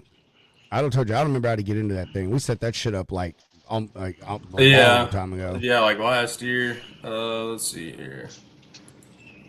Kick. Oh, sweet. They might make this easy. For all of y'all that don't know what Kick is, it's a another streaming platform. Yeah, it's like I think it's my son says it's like Twitch, man. It's it's like what them damn video game playing kids do. I don't care. Maybe we'll get some of them video game playing kids on there to watch. Who knows? Whatever. Oh, bro, I can fucking learn something. Hey, straight up, man, I would absolutely get Truck Driver Simulator just to play on this while we're going live. If it got us some more views, bro. I watch those guys and like I still want to comment like you. Oh my god, I'm gonna just shut up. I'm gonna just shut up. All right, I'm gonna drop our Instagram for a second to test this out. I guess you think about it as like the people who play Call of Duty and think that they're soldiers. It's like the same way I think about people who play like their truck driver simulators and shit. Well, that's just like your opinion, man. It is an opinion. That's his opinion. Oh, we're live on here, dude. It works. Oh shit. Let's go. All right. You be scared? No, we have no idea what it is. Scared? You're expanding platforms here. No, this is actually exciting, man. Like this is a whole nother platform to and bro, it looks great. Here, let me I'm actually just gonna present the screen. Yeah, I want to see it. I've never even seen what this stuff looks like. Oops. Yeah. So like it's oh nice. Oh shit. Yeah, see look at this. It's about to go into the freaking vortex. Oh, that's so cool, bro. That's so fucking trippy.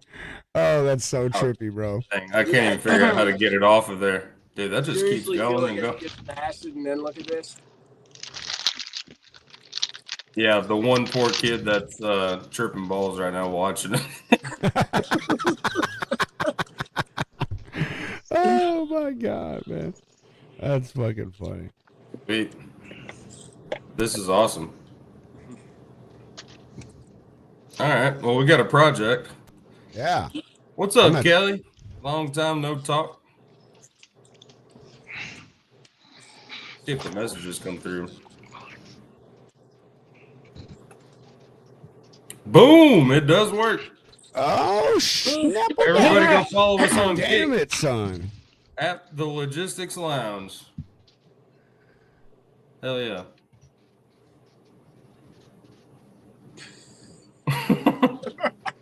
That shit would have been so funny, Kelly. I wish someone would have recorded that and posted it. That should have been videotaped and put out there for everybody to watch. I know, bro. Oh, that's so funny, man. For as coordinated as Kelly is with tools in her hands, not so much when it comes to video games.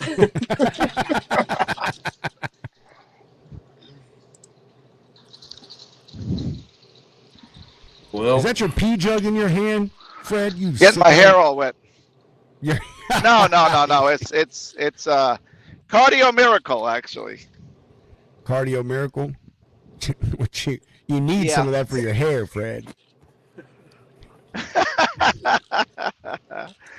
I'm getting my hair all wet. I got to do it again. So, dude, hey, I had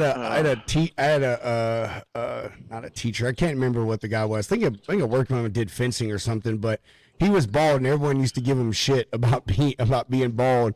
And he used to call his bald head his solar powered sex machine. That's what it was. Like, dude, you're an absolute idiot, man. I gotta put something down. I just mounted. I was telling you, I just mounted a toolbox on this truck, on this trailer. So came out really nice. The guys did a good job for me. Damn, Fred. Gonna put some stuff in it. Wow, that trailer looks great, man. Yeah, I'll show you. Yeah, I did it underneath the. Hold on. Let's try this. The landing gear. That one. So I'm gonna dress it up with more lights. You know, gotta represent. Yeah, bro. Get them chicken lights on there, and we'll feature you on the new chicken light segment.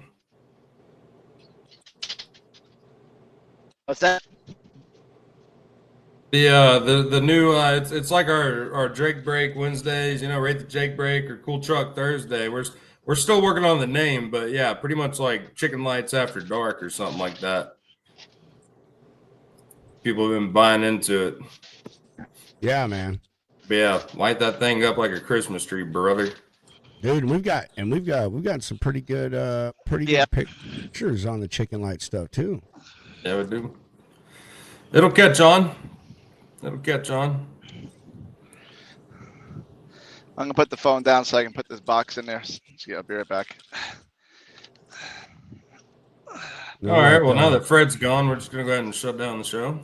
Like this guy right here, man. This dude did man. This is a propane hauler right here with an old school Mac. This guy has a 2024 Peterbilt he's had being customized for like the last 6 months, and it's almost done. So I'm ready to see that. But this Mac is super cool, man. And I can just imagine how expensive that propane trailer is, dude. Like that is. I mean, I don't think I've ever seen a 1, 2, 3, 4 axle trailer. That's not, you know, like for oversized heavy haul, whatever like that. Yeah, I wonder why that is. Like, does propane get that heavy? I don't know, bro. I could ask him, man. I mean, he's a really cool guy. I could ask him. Yeah, I mean, that thing is freaking hot. Yeah, I mean, and even on the truck itself, man. Yeah, got that 4 axle. I know, dude. Yeah, it's pretty cool.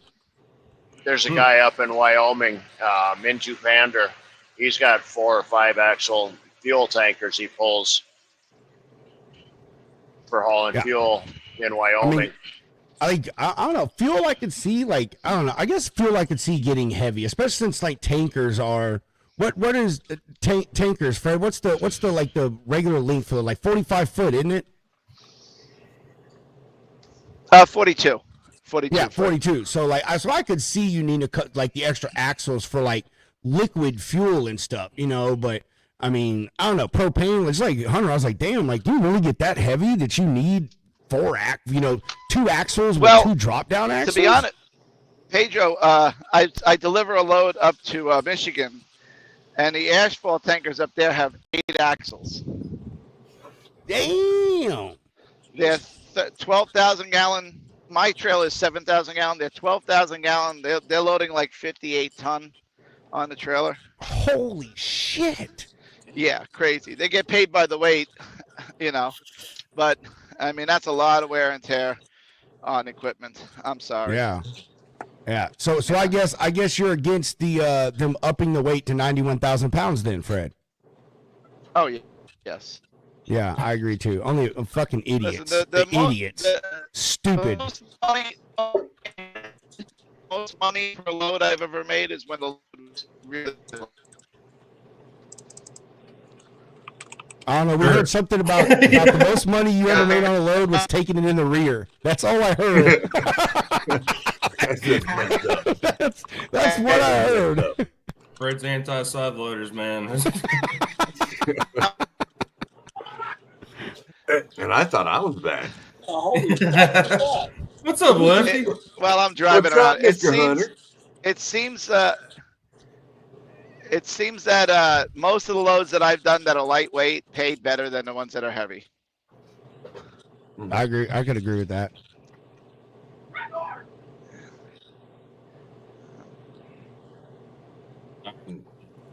Lefty, what's going on, man? How you been, brother? Been busy today. Been dealing with phone calls and getting things going, getting everything prepared for the show tomorrow. What show's going on tomorrow?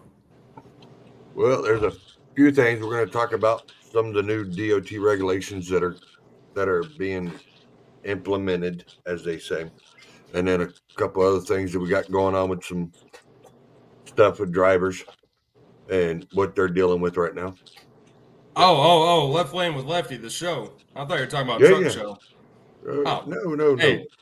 No, I ain't got no truck show, not until in a couple weeks. There you go. Are you tomorrow? I mean, tomorrow is Macungie, PA. There's a big truck show there, Carlisle area. Yep, that's the one in Carlisle. Yeah. Yeah, I don't. Well, Pedro's going to the old Texas Truck Show next weekend. That's good. It's in his hometown somewhere in there. Hey, Pedro, see if old Phil Couch wants to come on. Yeah, I'm trying to find out where he was commenting on, bro. Hey, Philip, if you want to come hang out for a second, man, and shoot the shit with us, let me know, man, and we'll drop you a link, broski. Yeah. Well, hey, Lefty, while you're on here, man, go ahead and give yourself a drop. You know, give yourself a plug for Left Lane with Lefty. Oh, well, I'm not used to giving myself a plug, but that'll work. I am Left Lane with Lefty. I do a podcast on trucking. We do a round table. We get drivers all together. We talk about different subjects, and then we have about a time we cut up and then get down to the solutions of what we can come up with. Same thing that we used to do. I think I had Leon. This has been about 4 years ago is when I had Leon. He's been on once, maybe twice, if I remember back. But it was back when you were doing the DC 10-4 on DC lead. Okay, yeah, now I vaguely remember. Yeah, yep. Yeah, it's been a while. It's been a few years. Yes, sir. But yeah, and I've seen a lot of the stuff you've been doing, and I also seen the stuff that you had going on trying to. You're right. We need more drivers in the FMCSA than we do, idiots that don't know what they're doing. Yeah. And I agree. And we're still pushing that. Get you in there. We're still pushing that, and there's people that think it's just died up. It's nice to get the public support behind, but the public is not the one putting me in that position. It's the president and Duffy. and that's where all our focus is on. Yeah, I mean, it needs to be because right now come on, Buttigieg that didn't know nothing, and we had him as the head of Secretary of Transportation, but then he was also controlling the FMCSA on a lot of the stuff that was going on, and didn't know his butt from a hole in the ground. But you know what I'm saying? The FMCSA should be ran by drivers that know the ins and outs, and that has at least driven at least, I would say, at least 10 years out of here on the road that's been in the situation. And it shouldn't be no less than 10 years to be able to sit in a seat in the FMCSA. But it should be current, not somebody that drove in the 70s and 80s, because things have changed 5 years ago compared to now.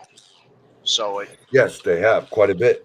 A lot of different technology has come out. A lot of different rules have come out. And what you used to do back in the 70s and 80s is long gone. You'll never get that back in a truck or get a driver to go back to it. But you're If right. I ran mean, the FMCSA, I would tell everybody just ask for forgiveness, not permission. Yeah, pretty much.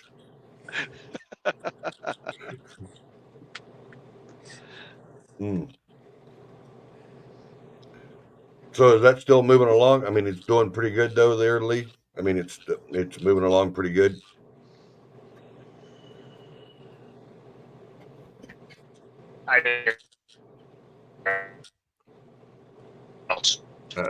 He's hitting a dead spot. Abandoned. Lee's out there in the middle of damn nowhere by now in freaking Oklahoma. Yeah. We're almost Emporia. So what did you say? Were you asking me a question? Yeah, how is that coming along? Is that still moving pretty well? I mean, I know you're trying to get the public behind you, but I mean, is it still moving pretty good like you want it? Yeah, it is. We're doing everything we can do on our end.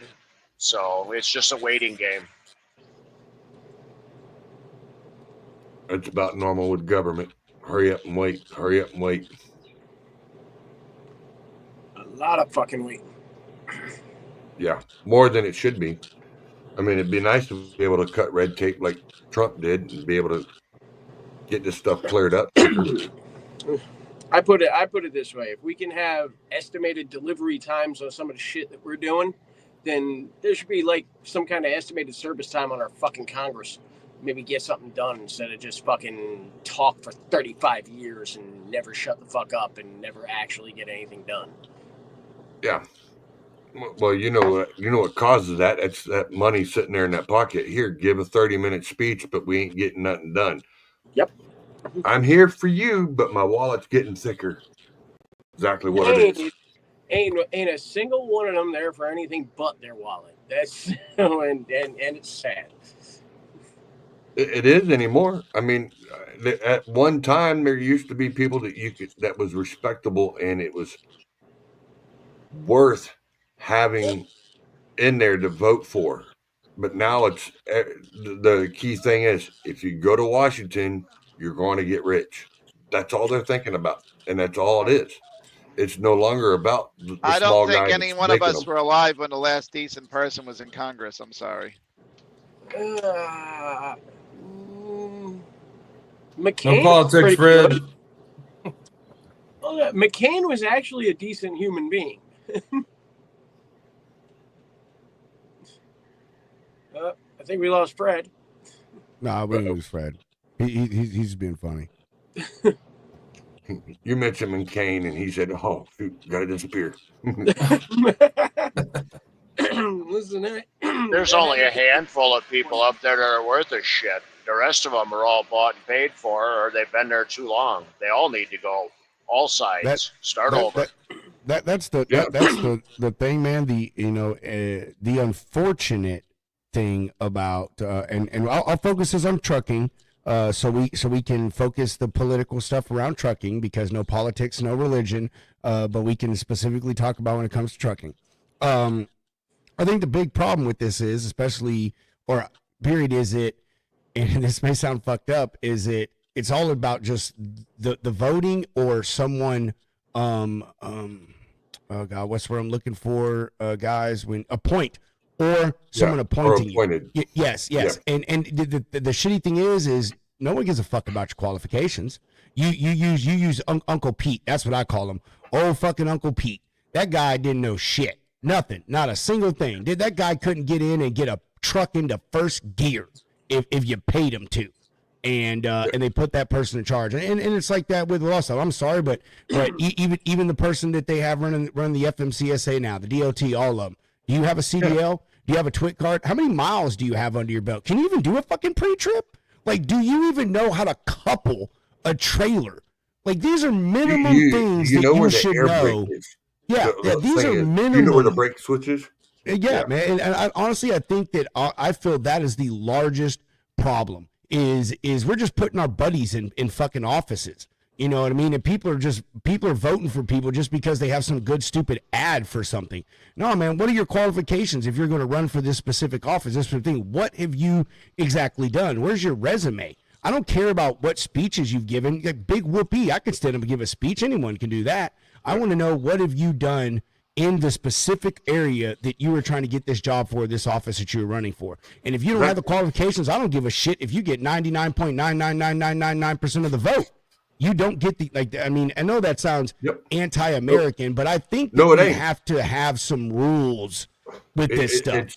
You're going back to where it was when Trump first got elected. You remember Average Joe? Where's Average Joe at? It's the average Joe, that one that's out here working, doing all this. That's the one we need in there. The one that's actually doing new work now, been there.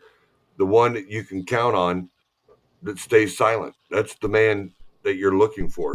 The ones we got now are not the average Joe. It's the El Stupido. And then we'll put him in there because guess what? We can line his pockets while he's lining ours. Hey, we'll put you into this spot. You'll make good money. You tell them what we want, but you're uneducated enough to get the people to vote for you. That's what we're looking for. And that's what they're doing. Exactly what they're doing. I agree with that, man. I do. I agree with that. It's all the money grab and everything. All of it. You know, I mean, and it's sad. It really is. It is, man. So, you know, but anyway. You know, we got to, you know, we got to start. But if we don't talk about it, no one ain't gonna hear it, and no one's not gonna pay attention to it, and it's gonna go by the wayside. Yeah, you're right, but you know, Lefty, I think that everyone could agree. Like, everybody's gonna talk about it, even if you're on the other side of it. Okay, even if you're on the complete other side of the political spectrum or opinion spectrum on the people that are running things in the trucking industry, the FMCSA, DOT, you know, all this stuff. You know, even they're saying it. Like, nobody's listening. Not one side or the other. Like, nobody cares, and it's been being talked about for a while. You know, and yeah, we've been talking about it for the last 5 years. 5 years. I would like to say longer than that, Lefty. I mean, the FMCSA has been fucked up for decades. You know, DOT is not doing anything but making stupid. Here's the thing. Let's get it back to what your point was. They're doing what they can to make money. That's it. Thank you. That's what I was going to say. The FMCSA and the DOT and the United States government have zero interest or care to stop the fraud and the double brokering, like all of this shit that goes on in this industry. And I've said this a million times on the show. The reason that is because $300 for every MC that signs up. $300 and then you got to pay IFTA, and then the states are making money off it. You get paid the IFTA, and you got to pay your UCR. Like, there's all of these things. They have zero reason to stop this. They're getting millions and millions of dollars a day pushed into the government through people signing up from MCs, whether you're a broker, you're a carrier, or whatever the hell it is. There's no reason for them to. I mean, I hate to say it, but insurance companies too. Nobody has a reason to put a stop to this. None of them do. Progressive. making money off Progressive it. is the #1 insurer of fraudulent MCs, double brokers, all of that stuff. Wait, Progressive. who is that? Progressive Insurance, and that Progressive Insurance. Yep. So, like, this is a multi-billion-dollar Yeah, and it all publicly stays right traded behind it. company. Yep. Do you not think that they know what's going on? They do, Well, they but they know. have zero reason to stop it because they're getting all of No, this because- money from these people, and they don't give a shit if Exactly. the MC's only open for 3 months because they know that person's going to shut that MC down. They're going to open up another one. They're going to come right back to Progressive, who doesn't give a shit what you do, where your business is actually located, where you're actually following the laws of the Federal Motor Carrier Safety Administration, the Department of Transportation. As long as you send them your down payment and your monthly thing, they're going to give you all the damn insurance that you can handle. That's right. And then some, because they're getting paid on the other side of it too. So Oh, either yeah. way And I they would, go, and they're I getting wouldn't paid both change, sides. and I wouldn't change a thing because Fucking Fred. I'm telling you the truth. Let's I hear it, started- Fred. Let's hear I it. mean, hear him out. I- Hear him out. I was a leased-on carrier for a few decades, and then I started a little fuel business in New York, and then when I came back out, $300 in a dream, and here I am. You know, so I mean, you know, just because there's bad actors doesn't mean the system's bad.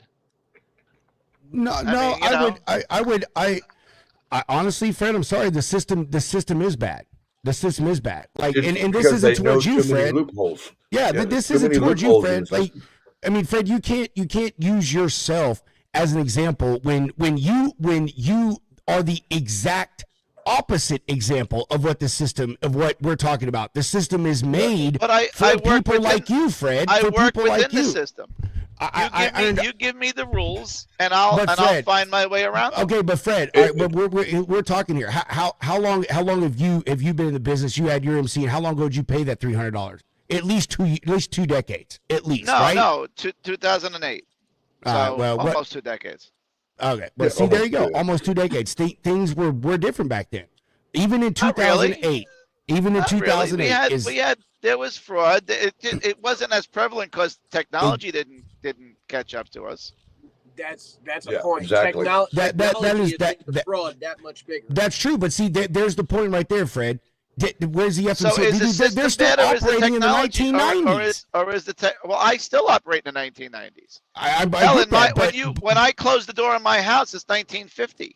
well, I get that, but the people in charge here that are doing handling the regulations and are supposed to be the barrier to entry should be in the 26th century, not the fucking 18th century. I mean, dude, you sign on to FMCSA. It's like you're signing on to MS DOS. Let's be serious. Windows 95 over here. I Okay? get that, mean, but- You're right. these It's yeah, dialect. but then- it's Hey, trash. you're calling me old, Pedro. I actually know what the hell you're talking about. Well, I know you do, but here's the thing. Here's how simple this could be. When you go to sign up for your MC and you enter your address that you put in, they right then and there should be the automatic stop, because there are programs out there that can detect where an address is, and if you put an address that is a mailbox, one of these mail places or Staples or UPS, Right. it is that fucking easy to be able to stop. Like, nope, sorry, don't think so. You're gonna have to, like, boom, right there. Yeah, And- see, You gotta have a physical address. I And do agree with that. I'm not saying that. What I'm saying is, if they can police the system that's intact, that would make it a better model. But I'm not saying the system's broken because government runs it, and government runs everything. And look, I mean, I'll give you a perfect example. Government Thank had you, broken. off-track betting, a legal bookie in New York City for horse racing, and they went bankrupt. Okay, so you're a bookmaker, a legal bookmaker, and you go bankrupt because the state is running it. So, come on. I mean, this is, so yes, okay. Is the system broken to that effect? Yes, but to the low entry, the low barrier for entry is perfect, because you're gonna rise and fall on your own merit. I disagree on that last statement, but however, I will say this: this is the perfect opportunity for me to say something I have not said on this show in quite a long time. It needs to be my most said thing, and that is, in the words of the great communicator Ronald Reagan, there is nothing that the government can do that the private industry or the private sector cannot do better. And I 100%. stand by that. We Right. 100%. That's why we should have people like Dale with Freight Validate and Jeff and even and folks like Lee and you, Fred, and you Lefty, folks that have been out there for decades on the road. They all should be the ones that are being hired and put in these places on a private side, a private sector, a private committee, or whatever you want to say to run this stuff. Because that's the only way it's going to work. This is something that because government is so inept, it's like steering a dinghy or steering a huge aircraft carrier. Government can't turn and make decisions like a small carrier can. So the private sector will handle this and is handling this for the most part.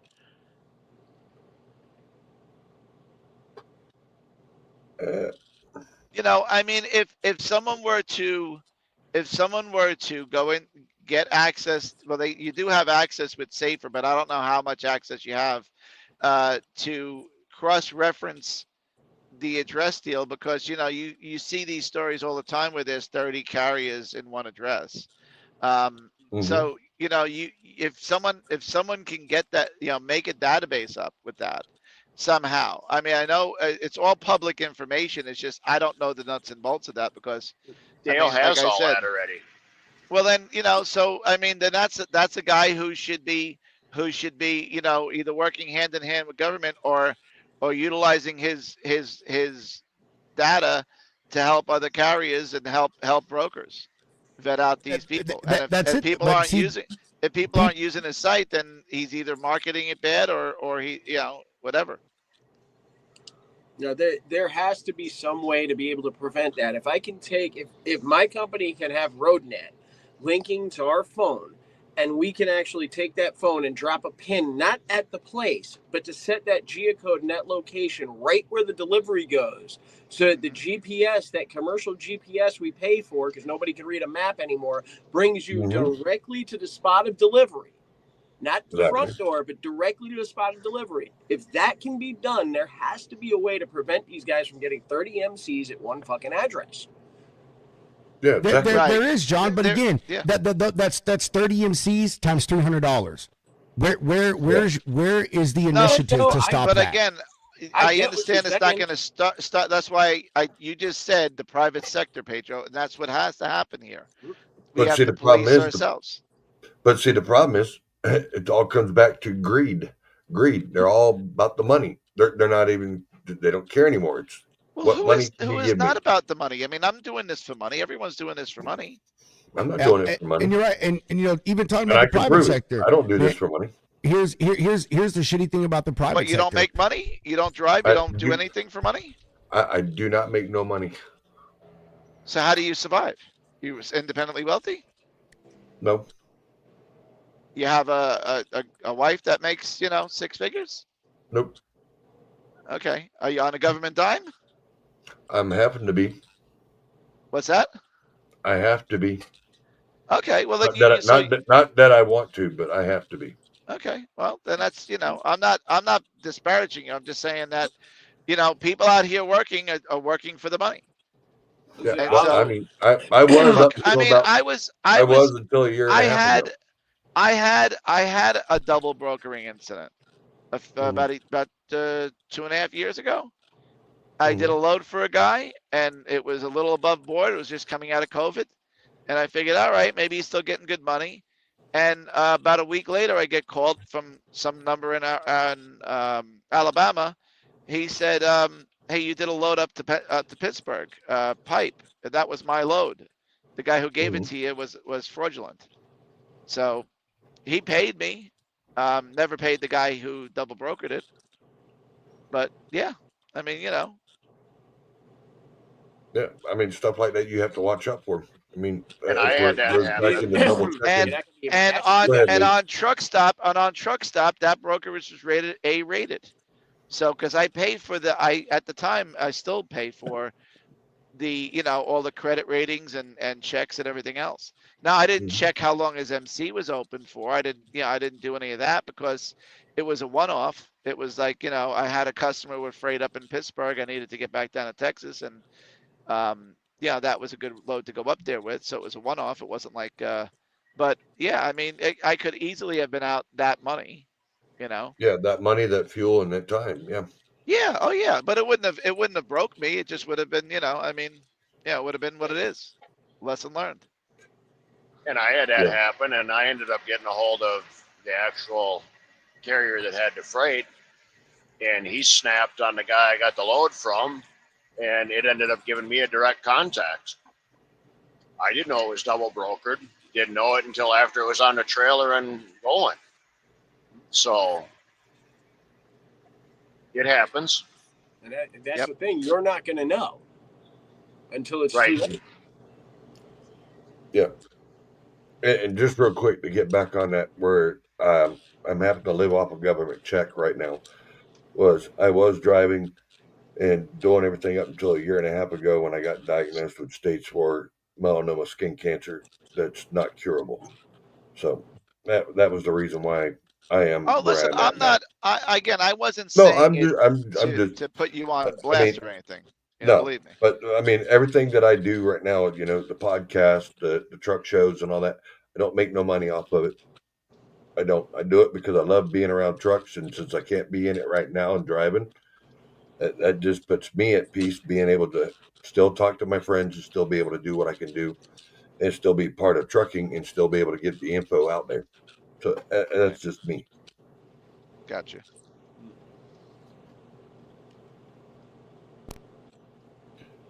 Marco, nice to see you, man. Hey, Oh, you'll let anyone in here, huh, Pedro? first time caller, long time listener. What's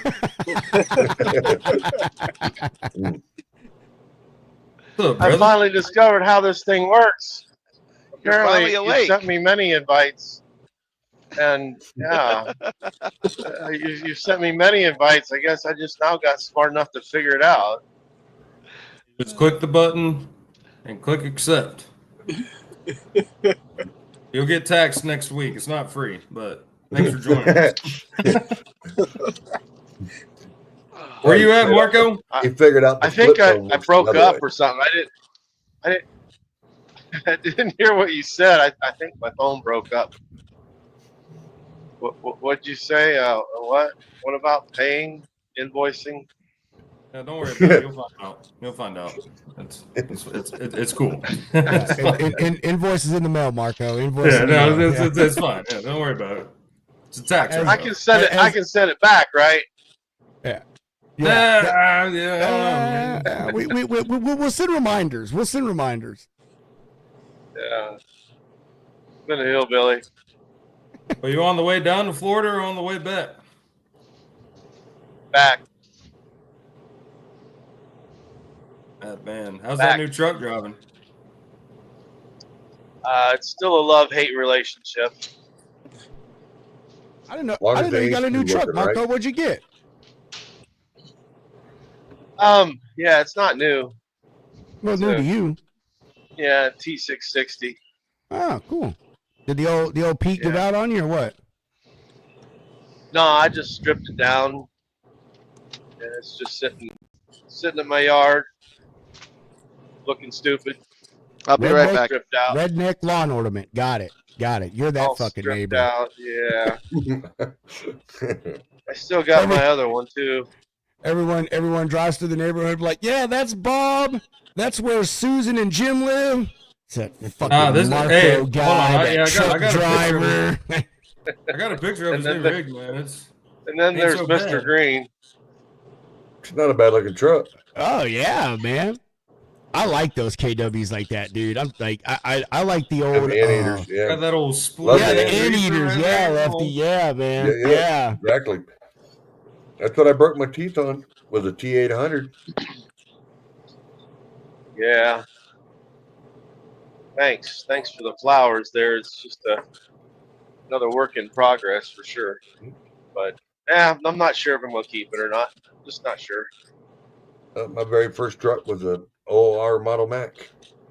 Broke my teeth on it, and then went into I thought I was living high class when I went into a T800 Kenworth. I was like, whoo, sweet. 4 1/4 jet, 15 speed. I was loving it. Mine was a 75 Pete, Nice. B79 extended hood. That's a rare breed. Rare breed. Probably had the 400 big cam in it. I had 425. Oh, it had the kitty. Nice. I wish my first truck was as Had the air exciting. assist cylinders, lift the hood, help lift the hood. Yep. So that was all solid I had metal. a little lid on the top. It had a little flopper lid on the top to check the antifreeze water Yep. level without Having to raise the hood. Yeah. I could open up, check the oil without lifting the hood. Nice. Back when trucks were made for Fixing to go in a hole in the wall here. I shouldn't.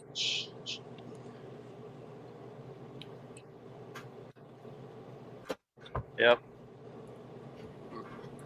Guys, I am going to check out for the evening. I shouldn't lose. It has Bye, John. been a lot of fun. It's not Hey, 8 o'clock. John. Great seeing you, brother. Thanks again for having me. Be good, homie. Have a good Father's Day. Same. Happy Father's Day. He doesn't even know what that is. I know. I don't know when any holiday. Hunter, you're going to learn with me. I find out the holidays are when I actually get the message from work saying we're closed. Yeah, no, that's pretty much. the same way I do it, man. When I find out there's a holiday on Monday, then I get excited. I just don't look forward to anything. But when the company brings it up, then it's a real holiday. But then it's really not. Who's the guy that has cancer? That'd be me. That'd be left lane with I was left. just going to say, I'm sorry to hear that. Hopefully everything straightens itself out for you. Peace out, guys.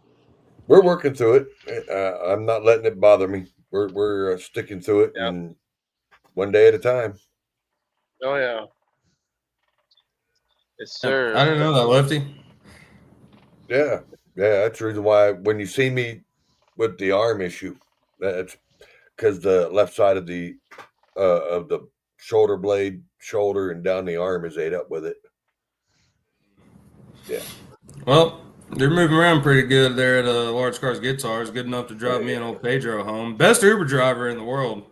Well, I'm just saying, hey, just because I got it on autopilot don't mean nothing. Man, damn, that sucks, brother. Yeah, but well, gentlemen, you guys have a good weekend. I just got to the house. Bye, Fred. Gonna sign All off right, here. Mr. Fred, nice to meet you, sir. Thanks for the Yeah, invite. now the show can really start. Fred's that way. Good luck Fred's with that your way. stuff there, Lefty. And Yeah. Marcus. Hey, anytime you want to get a chance, my shows are on Saturdays at 8 p.m. So anytime you want to get a chance, you want to hop on, come in and join the conversation, you can. Fred, I'll connect you with Lefty. Yeah. Yeah. Give him my information, Pedro. Okay, we'll do, that's bro. fine. Yeah, and I'll be driving all weekend, so maybe we can chat a little bit. No problem. All right, that'll work. Hey, Fred, Right, have a good one, brother. Marcus, I'll talk to you later, Marcus. Right. Okay. Later, See you, Fred. Old fucking Fred, man. Did you know his Rolex is extremely fake? Damn. Oh man, you better quit, boy. You better quit. Hey, Fred at least I bust you know upside the head. again is the I already same put him here. on blast, man. When I finally met him at Matt's, dude, I took a picture of it just to let everybody know this shit's fake. I've seen him before, man. Folex. The old FredEx, man. I ain't talking about the shipping company either, man. FredEx. It's the Folex. It's the Folex. That's right. Fred's a good dude, man. Like I like Fred. He ain't everybody's cup of tea, but I like Fred. Fred's a good damn dude, man. Hey, I just thought about something, Pedro. So let me pull this back up here. I knew I seen somewhere. Hey, Marco, you and this is for you too, Lee. You guys doing 10-4 again up in DC? Hey, you said what now? Are you going to 10-4 up in DC? No. No? Dang. I'm just thinking about this. It's kind of like lining up. So like when the Mayberry Truck Show is, I think it's like the 2nd and the 3rd of October. Not too far from DC. You might have to make the trip up there. Pedro, let's do that. Yeah. Are they Sure. having it this year? Yeah. Huh? The 10-4 in DC, yes. I'm We got one of the co-founders of that. That's a yearly thing, right? I don't want to sound like a complete idiot. I do it often, but yeah. okay. They've done it Yeah, last. it's just went way off track and lost focus, in my opinion. I don't know how Yes. Lee feels about it, and maybe he won't say, but No, I in agree. my It's opinion, not the same thing it was started for. It veered way it's a off from total what it was joke. supposed to be. Well, we all know how. Well, I won't mention names, but we know a couple people that may have sent it in the wrong direction on that too. So, Well, I mean, hey, this is a good topic. So, you know, I It mean, is. for those who don't know, you know, Lee or Marco, whichever one you want to take the lead if you want to. What is 10-4 and get into like what the mission was and why like let's talk about why has it kind of gotten off track. I would love to hear you guys' point of view on it.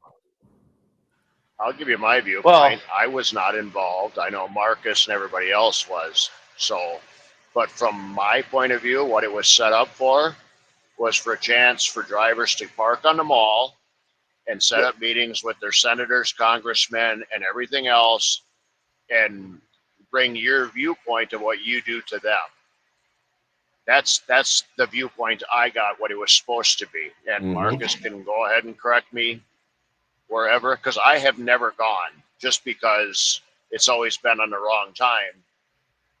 And now it's just veered way off from what it originally was set up to be. And that's my opinion. So, Marcus? yeah, and you're right. You're partly right. Um, yeah, it was designed. It was started as a protest. Yep. It was a major protest in against the FMCSA and the ELDs and just everything. You know, the over regulation in the industry. And at that time, we were doing a lot of that kind of stuff, slow rolls and protests and things like that. That I was with as well, co-founder of. You know, we started 10 for DC as a way to bring unity You're among breaking up a little bit, Marcus. all the different groups. I'm in the mountains. Yeah. We Now we got can you, hear. Marco. We got you, Marco. We got you. So there was during that time, you know, there was a lot of activity with the truckers and protesting and slow rolls and this and that, you know, and kind of, you know, fighting the over regulations and the regulations and everything like that in the industry. And so here was a group, there was a group, here was a group, there was a group, Facebook page, Facebook group, this and that. And so as an organization that I was co-founder of and part of at that time, we thought it'd be a great way to bring everybody together and unite and fight for one cause and meet on the mall. It was the first time in the history of ever, that there was ever trucks on the National Mall, Yep. physically on the National Mall. And so we came, we were there. The permits were labeled under as a protest, and the permits are free. If you're protesting on the mall, the permits are free. So I'm not sure why they still have it labeled as a protest currently, other than the permits are free. But I don't know really that that's a protest anymore. I don't know, but nonetheless, we got together and we gathered on the mall, and it was crazy. It was just crazy. And of course, then afterwards, we shut down the interstate 2 times, 295 and then again on 95. Yep. We we didn't totally block the interstate, but we left the path, we left the lane open. Yeah, and so it just never really took off after that. I'm not sure now what's going on as far as why they even have it yet. It's lost. It's so far off track, in my opinion, for what it was started for. It doesn't grow. It hasn't grown. It's actually diminished. And why you keep continuing to do something when it's stagnant and dead, in my opinion, is just I can beyond kind me. of, I don't mean to cut you off, Marco, but I can understand where people have gone stagnant and why it's kind of like falling off. Is the first year was really good. Second year, you had a couple of bad actors jump into it, start something, and then disappeared in the middle of it. Then the third year, they were trying to figure out how to get it all back to figure it out what's going on with what. And then you had another actor jump in it saying he was part of it. And then come to find out when it come down to the truth and they caught up to this said person, it was disappeared. It was, and we haven't seen him since. Well, at least I haven't seen him since, not at least anything I've seen posted or anything. But it's a couple of bad actors tried to put it out there and try to make a name on themselves over it. And it kind of gave it the foul taste, which any driver knows most of them that do. If you find something that's good, it's going to back it up. You get a bad actor in it, it automatically kills it. It automatically puts bad taste in people's mouth. Hey, I come up here under false pretenses, or they got told one thing, and then when something happens, then they jump ship, or there's been a few things on it that I have noticed and sat back. I haven't been to it. I've been invited 3 times to go. 2 times I was not able to. This last one I really wasn't able to because I was in the middle of doing treatments. But I thought about going this year because I was invited again by a couple of people that I do know that are big in the movement. But this is my first time meeting you, being a co-founder. I didn't get that far up into it, but just from what I know and what I've seen and who I've known that's been around it and tried to steal the spotlight, it's kind of is the reason why it's at a stalemate right now. If I'm making any sense, if that makes sense to you, Marco.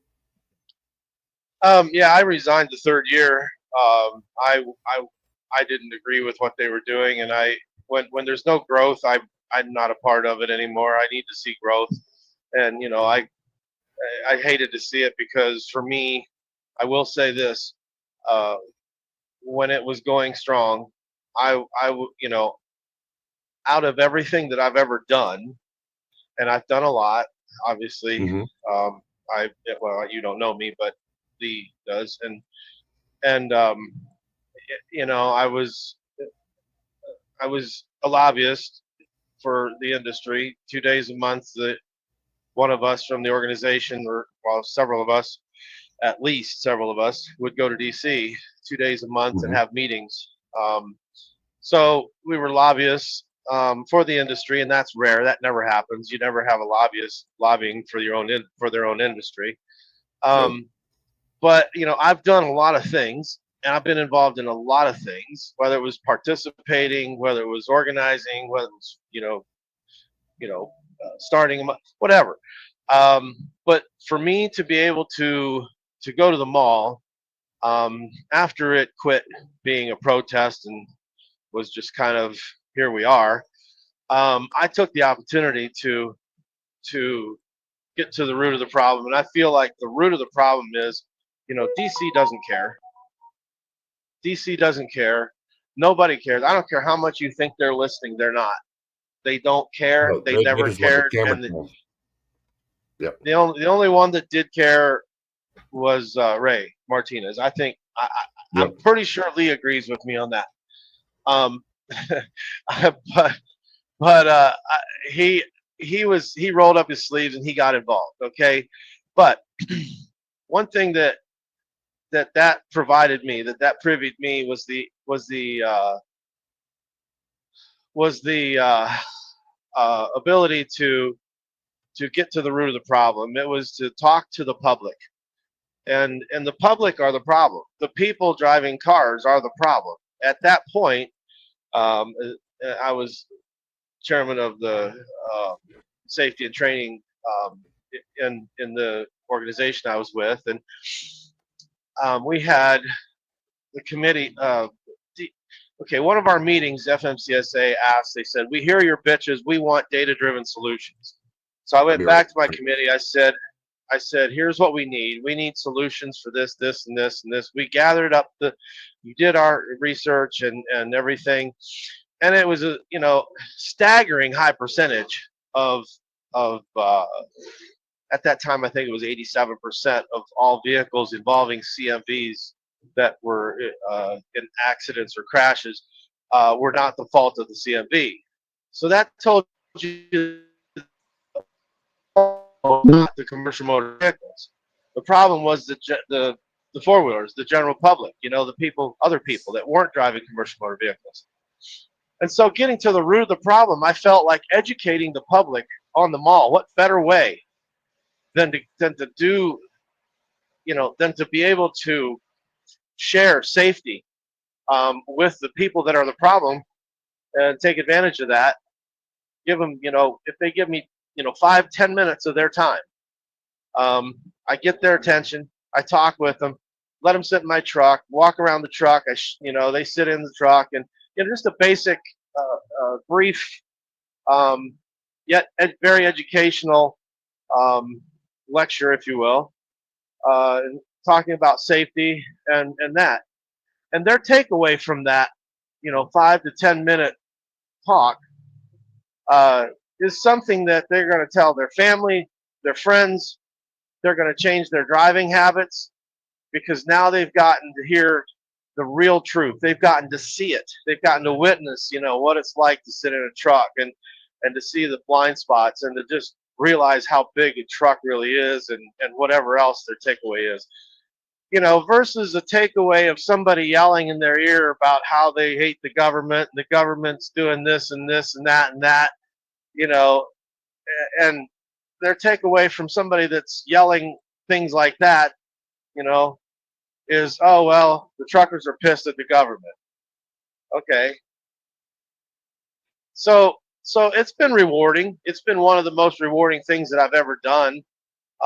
When I was there and I was able to educate kids, college professors, you name it, meeting all sorts of people from other countries, and just giving them a 5-10 minute, 15-minute safety education course, and so that is something that I'll never regret. But like I said, getting back to the subject of whatever it is right now, I don't know.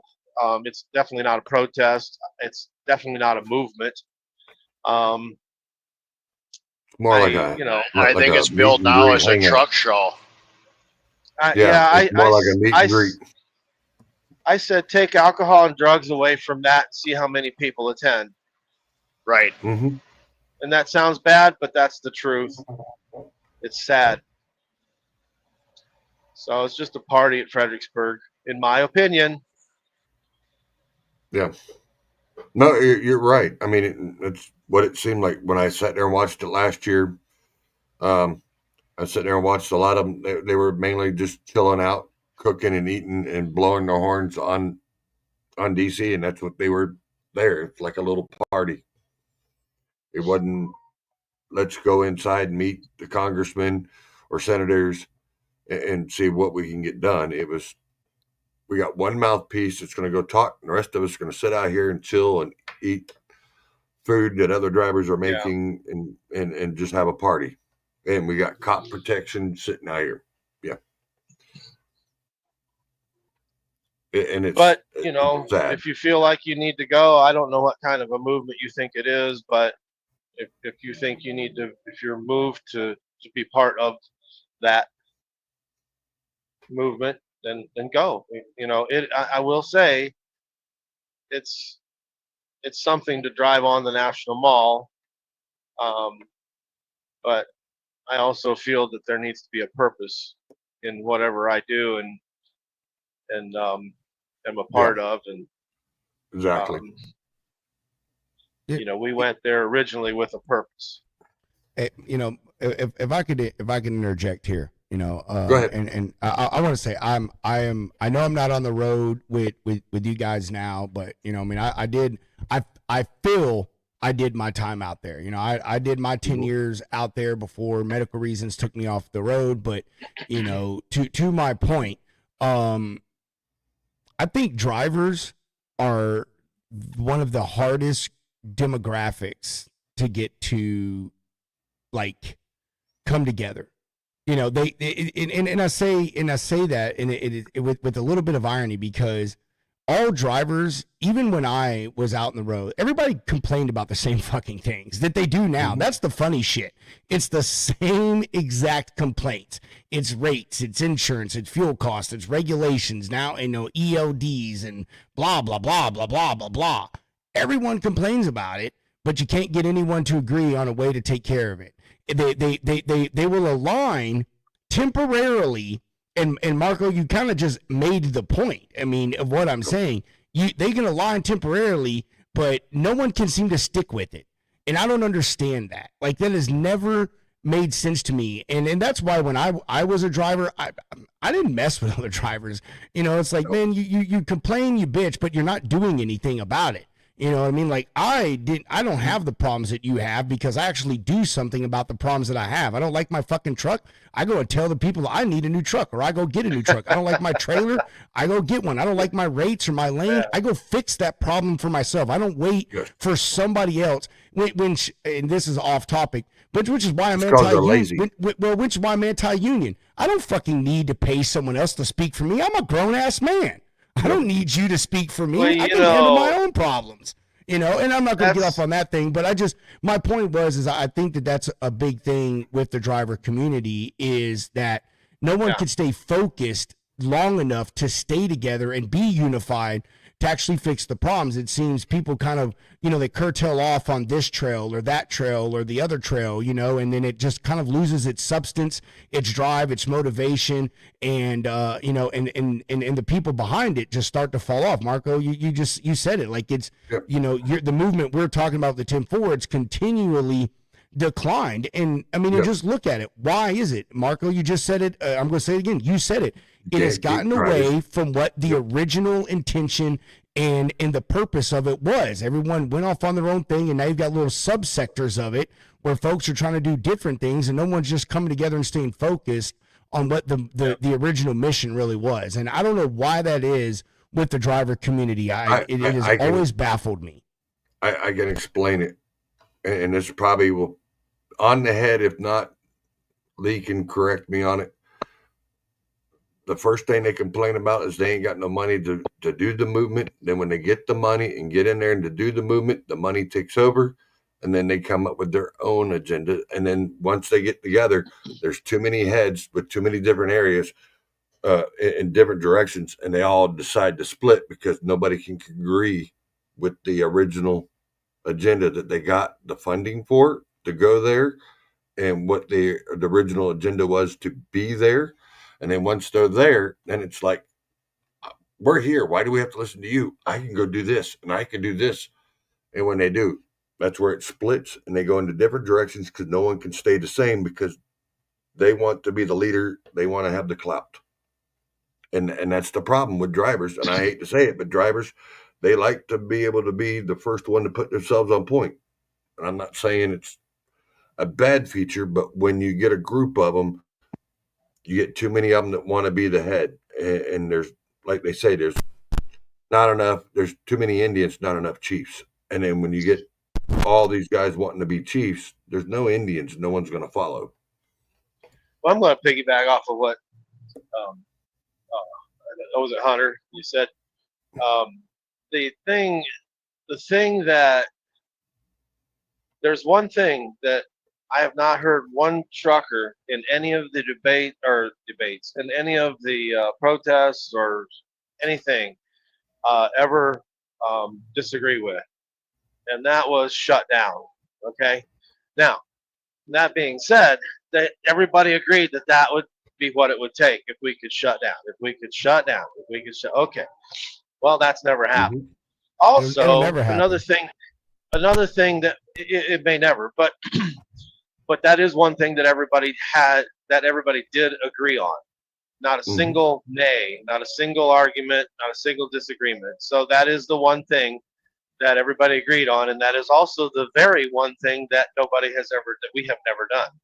Now, something else, and I will say, in the multitude of meetings that I have been in, both all over the hill, the House and Senate side, and I cannot tell you how often I have heard, or even we, as an organization, as and the other others that had meetings as well, have heard this phrase: "We need to hear from our constituents. We need to hear from our constituents. We need to hear from our constituents." Okay, so USTA was the organization. It was a nonprofit organization, and everybody on the board was a trucker, a valid CDL holding, driver, trucker. Okay, that told us that they're not hearing from their constituents. They're not. So where we're going in, not as a nonprofit, we don't have a lot of money. We're going in on our own dime. We're going in. We're sharing the costs. We're splitting our costs up between us, just to go in and have these meetings and lobby and fight for truckers' rights and over regulations and stuff. So we find.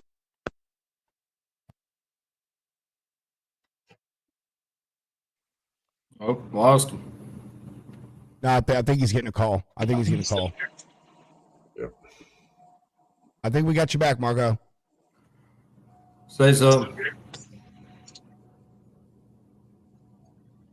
That's what it was. You got a call on it and bumped him out. No, he's still in here. I see him touching his phone. Yeah, So I mean, when it does that, it takes the microphone out. It the fucking StreamYard. I know, it's so weird, bro. Yeah, it's so weird. It's weird how it works. Yeah, we got you now. Well, it looks like they fixed that at least. I will never forget the one guy that had the. I know that guy that talked for like 15 minutes. Oh, about that. Forget that. What was his foundation? The Pediatric Brain Tumor Associate. Yeah, oh my God, I'll never forget that, bro. 20 minutes. I wish we had a blooper reel for all of our time in the lounge. Well, Mark, you got it in your recordings. You can go back and pull pieces. Yeah, StreamYard it only allows you to hold so much, bro. Like we filled up our fucking memory really, really fast. Yeah, we've done a lot of shows. 100 or 200? Huh? Probably 100, 200. No, we have it gives you 50 hours, but you got to think, bro. We got 3 shows on the network. We got the Lounge, we have Drayage Junkies, and then we have Stop the Scam. So can you hear me now? Yeah, that's what I'm saying. I just wondered how many hours. Yeah, we got you, Marco. Yeah, we got you, Marco. Okay, I'm sorry. I had a call, and I don't know how to do that when a call comes in.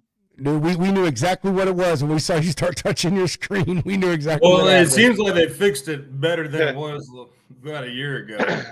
Yeah.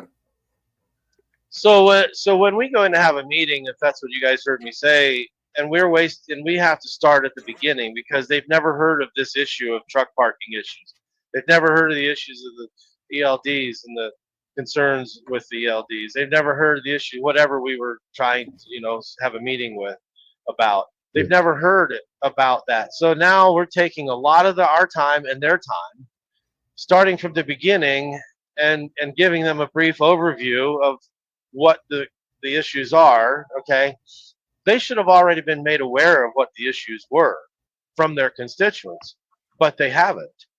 And so now it's tough to take that 15 minutes time and give them enough information that's valid, that makes sense to them, and get to the end goal, And so that told me, I wasn't involved in politics before 2014. I never knew that I could, get involved in the political side of the trucking industry.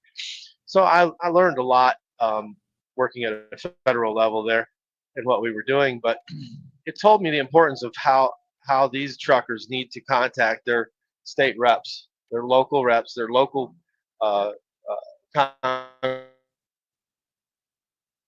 has a local office that they can call. And you guys see it out here on the road. Every trucker's always got their phone, their headset on. They're talking to somebody, even in the bathroom, probably even in the shower.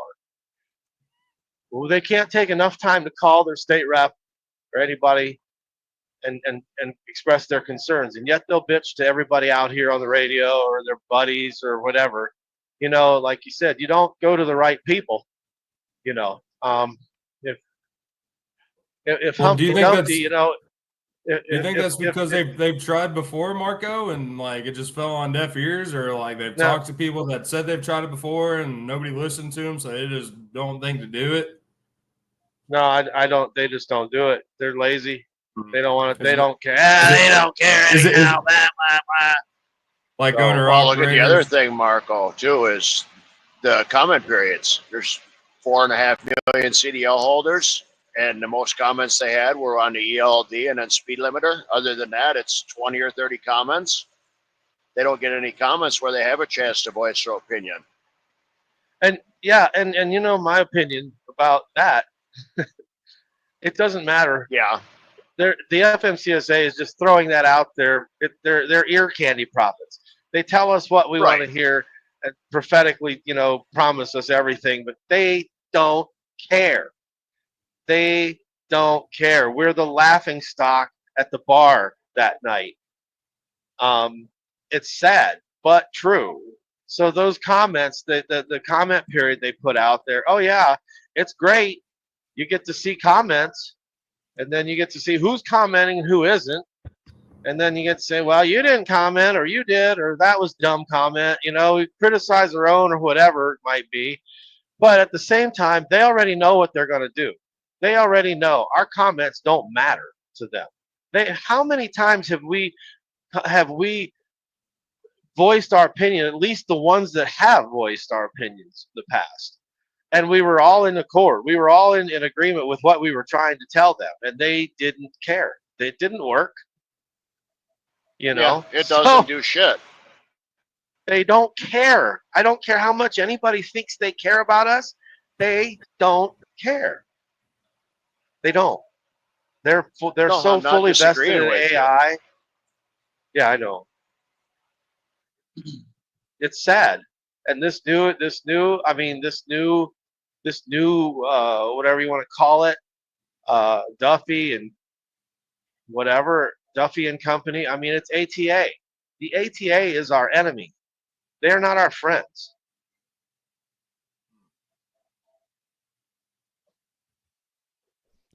I would Why say is that, Marco? They're supported by Because the megas. ATA is, yeah, the ATA is basically running the FMCSA. If you look at Right. who works for FMCSA, they're all former ATA people. Yep.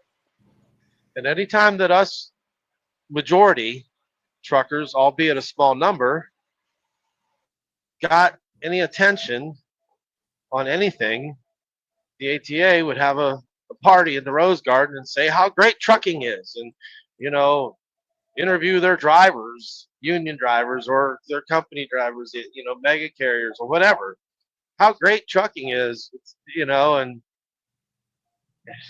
yeah, and you know, and here's the thing too. A lot of these, there are small carriers who are involved, who are members of the ATA, and that is how the ATA gets their numbers. They have these sub companies or these state chapters, state entities, if you will, like say OTA, Ohio Trucking Association, or Indiana Trucking, whatever, different state entities that are under the ATA, but they're not. They're in the guise of the ATA. So there may even be employees, or even, you know, a lot of the members aren't even aware that it is an ATA parent company is ATA. But that is an ATA, and that's how the ATA counts in their small carriers that they tout, that they boast about. Oh no, it's not just megas. Well, that's how they get their numbers, is from their state entities.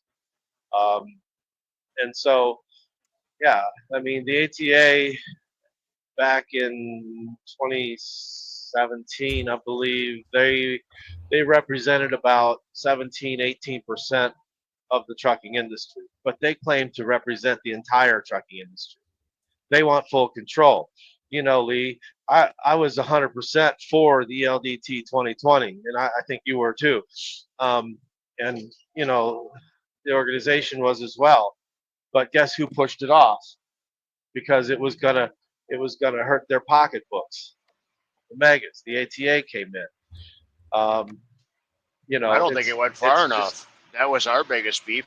It wasn't, but it was better, and it had more accountability to the right people.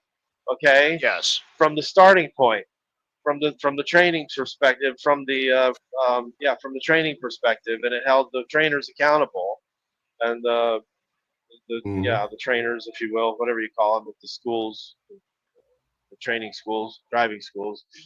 Yeah. And it was a good thing in many ways. At least it would have been that.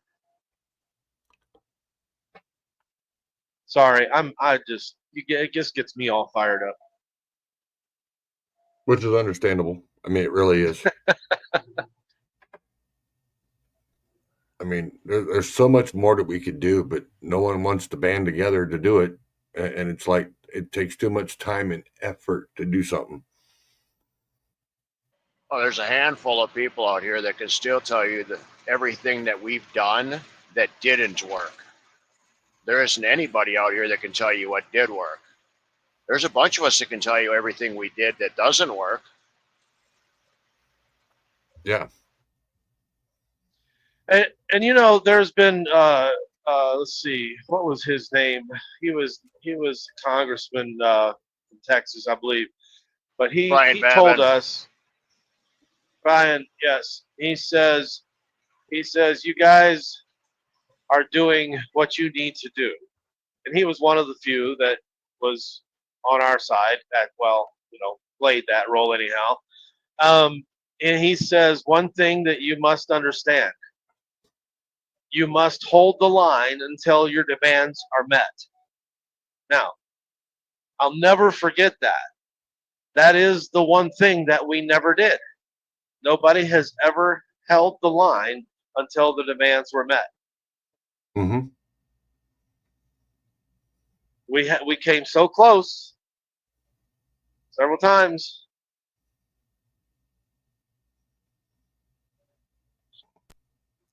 Well, and that's a bad thing, because when you get right there to it, then someone caves or someone screws something up, and that's why I said there's always bad apples in every bunch. It's just, it seems like in trucking there's seems to be more bad apples in the midst than you can actually realize what's going on. I mean, there's 4 or 5 I can name off my hand, and I know Lee knows them, but we're not going to mention them, but they're part of the big problem why we have the issues that we have now with people wanting to stick together. Part of the reason is money. That's the biggest reason. Yep. Want me to drop names? I don't mind dropping names. Go on, Lee. Yeah, go ahead. Middle lane Marco. He's top of the list. That fucking guy. We've got to get rid of him. This is why we have the disclaimers. Yep. I got no shame in my game, and you know what? I'll throw stuff back in their face from that they've said, whether they like it or not. Their words, and hold them accountable. And there's videos out there with them. Yep, and there's videos out there with them over it too. I had stepped away for a minute, and I know y'all kind of stepped off, but Margo, you were talking about the ATA and pretty much driver associations, and even I'm not a driver anymore. When I was, even now as a broker, I am almost exclusively against driver fucking associations. Like, I think they are just the biggest crock of bullshit that there is. Not that they're all bad. There are some good ones out there. But you have these things that, you know, the ATA, and people can say whatever they want to say. I'm not an OIDA guy. I'm really not. I think they used to be good.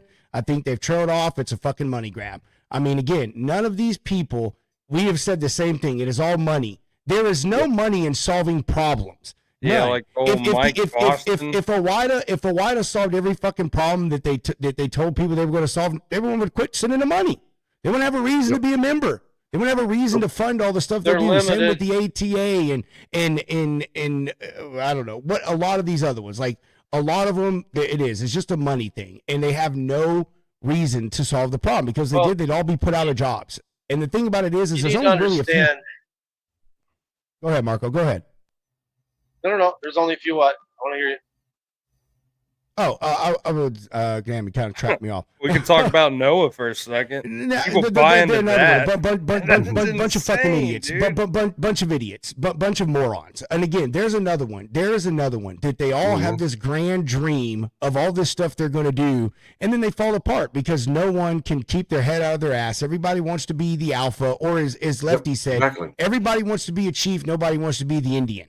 Everyone thinks they have the best idea. Their idea is the end all. They're going to solve the problem, so forth, so on. They say they want to follow this person, that person, or this association, but then they start disagreeing. And they're like, you know what? I'm going to show you. I'm going to open my own stupid association and charge people dumb money. Yeah. You know, I mean, and Noah is even you see a lot of cats too, man. They're like what you're talking about, Pedro. They like jump from one association. They're like, oh, this is not it. And then they go to another one. And then it just ends up the same thing 2 years later when they finally realize, like, oh, shit. Hey, if you just want to send someone money for no reason, I'll drop my PayPal in the comments. I mean, I'm just saying, like, throw away your money. I'll do the same thing too. You know, I'll drop it right in there. There you go. Hey, one thing to understand in DC. So when we would have meetings, and if it was something, you know, if somebody new, a new organization that we'd meet with, or whatever. Matter of organization. It never fails. Numbers matter. You need numbers to lobby. You need numbers. What I mean by numbers, you need money and an endless pit of it, and you need members. They look for that, and that is clout. And you go in and you say the questions that you're going to be asked is, okay, how long have you been in business, or how long how old is your organization? And you tell them, let's just, for example, say 2 years. And are you member based? How's your funding? And you say, yes, member based. How many members do you have? And you say 50. Okay, that's laughable. Okay, now they're really, you know, on a different level. You know, they're just kind of like, okay, you're down here. We know how to talk to you now. You come in and you say, hey, you know, 1 year old, we've got 10,000 members or 100,000 members. Boom, they are at attention. They're sitting upright. They're all ears. Completely different conversation, and that's a fact. So it's as small as our organization was. Again, it was nonprofit, and all of us, everyone on the board, was truckers. We were all truck drivers, motor carriers, or guys that owned our trucks leased on. And we all had a safety rating, 100% safe, safety rating. I don't know if any of us had even one accident. They couldn't go up against us if they tried. They couldn't win. They weren't going to win. Saying, oh, well, you have a bad safety score, whatever. No, they weren't going to win with it. And so we were almost like the perfect organization. And I will never ever talk anything less than that about USTA. But we weren't getting funding. We weren't getting money. Money was, we should have been there every day of the week. We should have been in their ears. like the LGBTQ, whatever, catwalking across the keyboard, people are. They're in their ears every day, knocking on doors, sending emails, dropping off flyers, pamphlets, talking to somebody every day. And that's what we should have been doing. But we couldn't. We didn't have the funding. We didn't have the numbers. And so that is a big thing. Numbers are a big thing, unfortunately. Yeah. So we didn't want to be controlled like OIDA is. We had a PAC, a super PAC, confront us. We turned it down. We did not want to be controlled by anybody. So that's the price you pay for being raw, for being unfiltered, for not wearing suits in the halls of DC. So. And the thing is, if you had the money, you almost have to sit there and pay for your own, shoot. Dude, I just had the name on the top of my head. Crap. I forgot it now. Lefty, you had one of them poof moments. Yeah, I did. I did. I mean, I had it on the Mr. tip of my Pedro tongue. Potato. I said, with him sitting there saying what he was doing, we doing that. I mean, you almost should have to sit there and have your own. It's not a broker. It's called shoot. It's an outside influence, but you'd almost have to pay for them to be able to get in there to do what you need to do. You know what I'm saying? I forget the name of it. It starts with a P, but they're crap.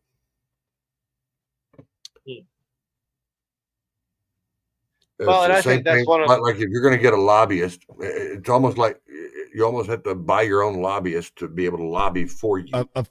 Is it? I may be off, but a philanthropist, Lefty? Is that the? No, it's more like a lobbyist. But I don't know. You just said P, and I was like, man, what's a big word that starts with P? There's a lot of words that start. Well, we'll leave that. All right, Lefty, we got to keep it PG-13. We keep things PG at mine, so yeah, I understand. But no, I mean, you're almost polygamist. Yeah, everybody said the first P word that comes to your mind, except for you, Lefty. Oh shit! You almost sitting there and you happen to go and say, "Well, screw it, we'll just go hire Hillary Clinton. She'll get us out on any deal we need." All right, Lefty, you're off the show forever now. Goodbye. No. All right. Be that way. I see how you are. I think that's OIDA's situation is, and they're limited as to what they can do, what they can say. Obviously, they have donors. They have, but it is a shame. I used to be a member of OIDA, and I was a member of OIDA, and that was back in the day when they were about the small guy. They were, they were all we had, and then money took over, fame and fortune, and yeah, I mean, when we started going to DC, we would ask about OIDA, and the answer was, "What's OIDA? Don't they sell insurance?" Or we haven't heard from them in 7 years. OIDA has an office in DC.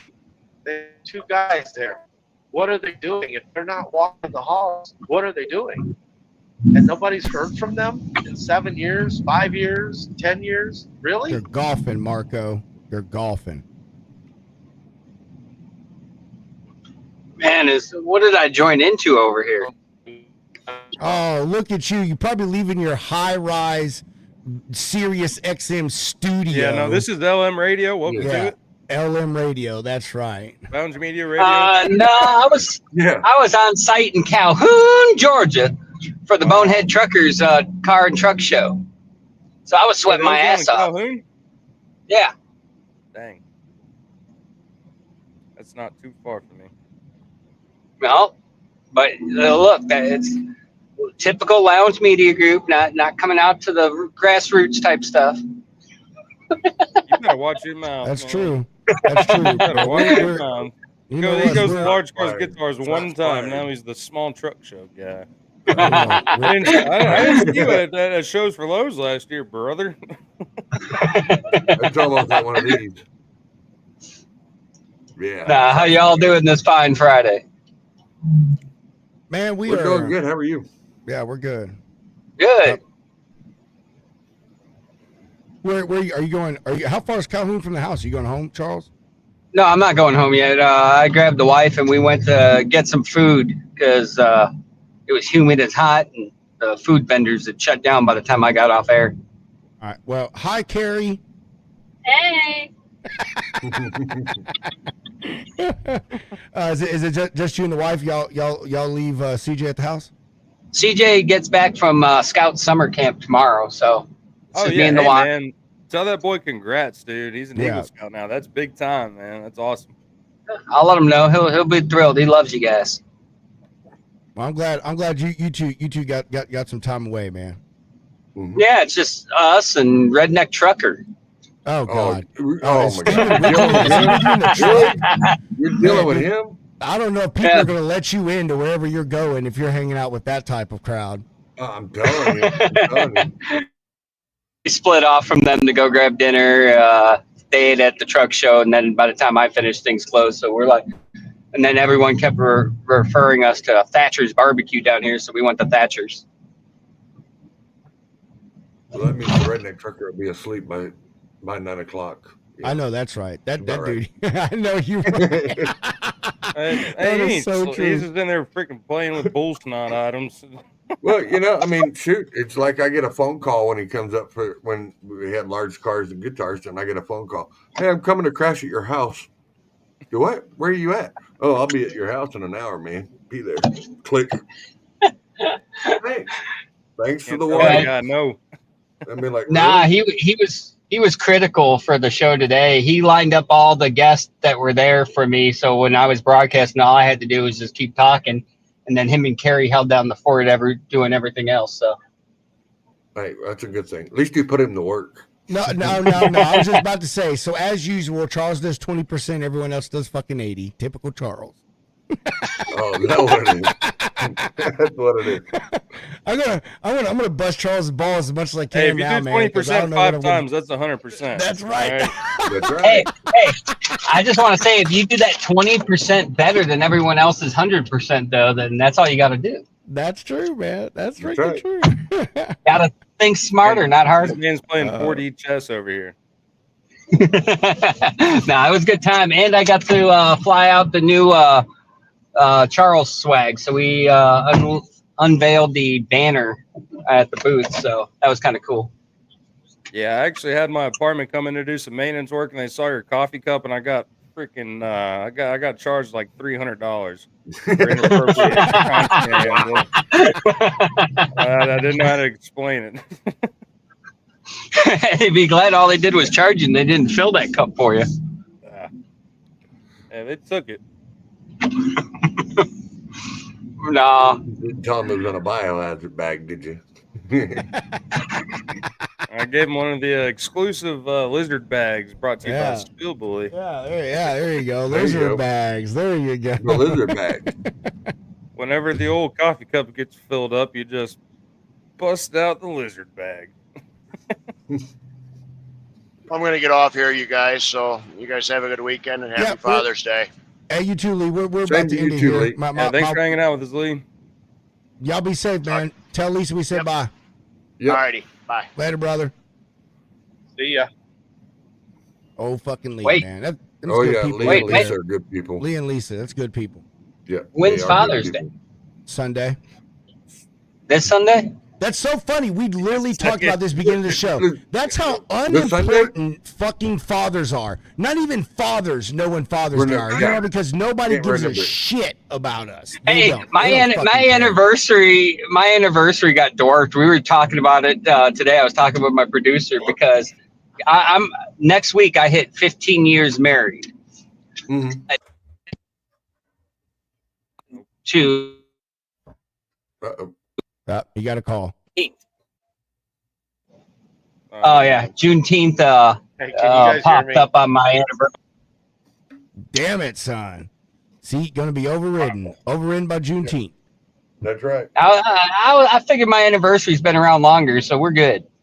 I don't know. Juneteenth has been celebrated in Texas for as long as I can remember. It's just now known to the rest of you motherfuckers. We've been celebrating in Texas for, I don't know, 100 years or so. Well, Texas is so big, it took them so long to get it out. No. Well, I mean, that's just where Juneteenth. That's where it originates from. Is Texas? Like that's the whole thing behind it. But I'm just saying, it took them this long to get it outside the border. That's true, man. Because we keep all the good shit to ourselves. Yeah. We don't like the rest of you fucking it up. I don't know. All I'm saying is, if you guys were good with maintaining a border, let's talk about it. Oh, don't get me on it. If it was up to me, the Rio Grande. If it was up to me, the Rio Grande would be filled with fucking freshwater crocodiles. You guys can't control your border. You got quote unquote barbecue. Oh God, I don't even want to get on this crap. How's that power grid working, buddy? I don't want to get into this mess with you. We got up here. We got a really good looking tee. We got really a really nice color orange.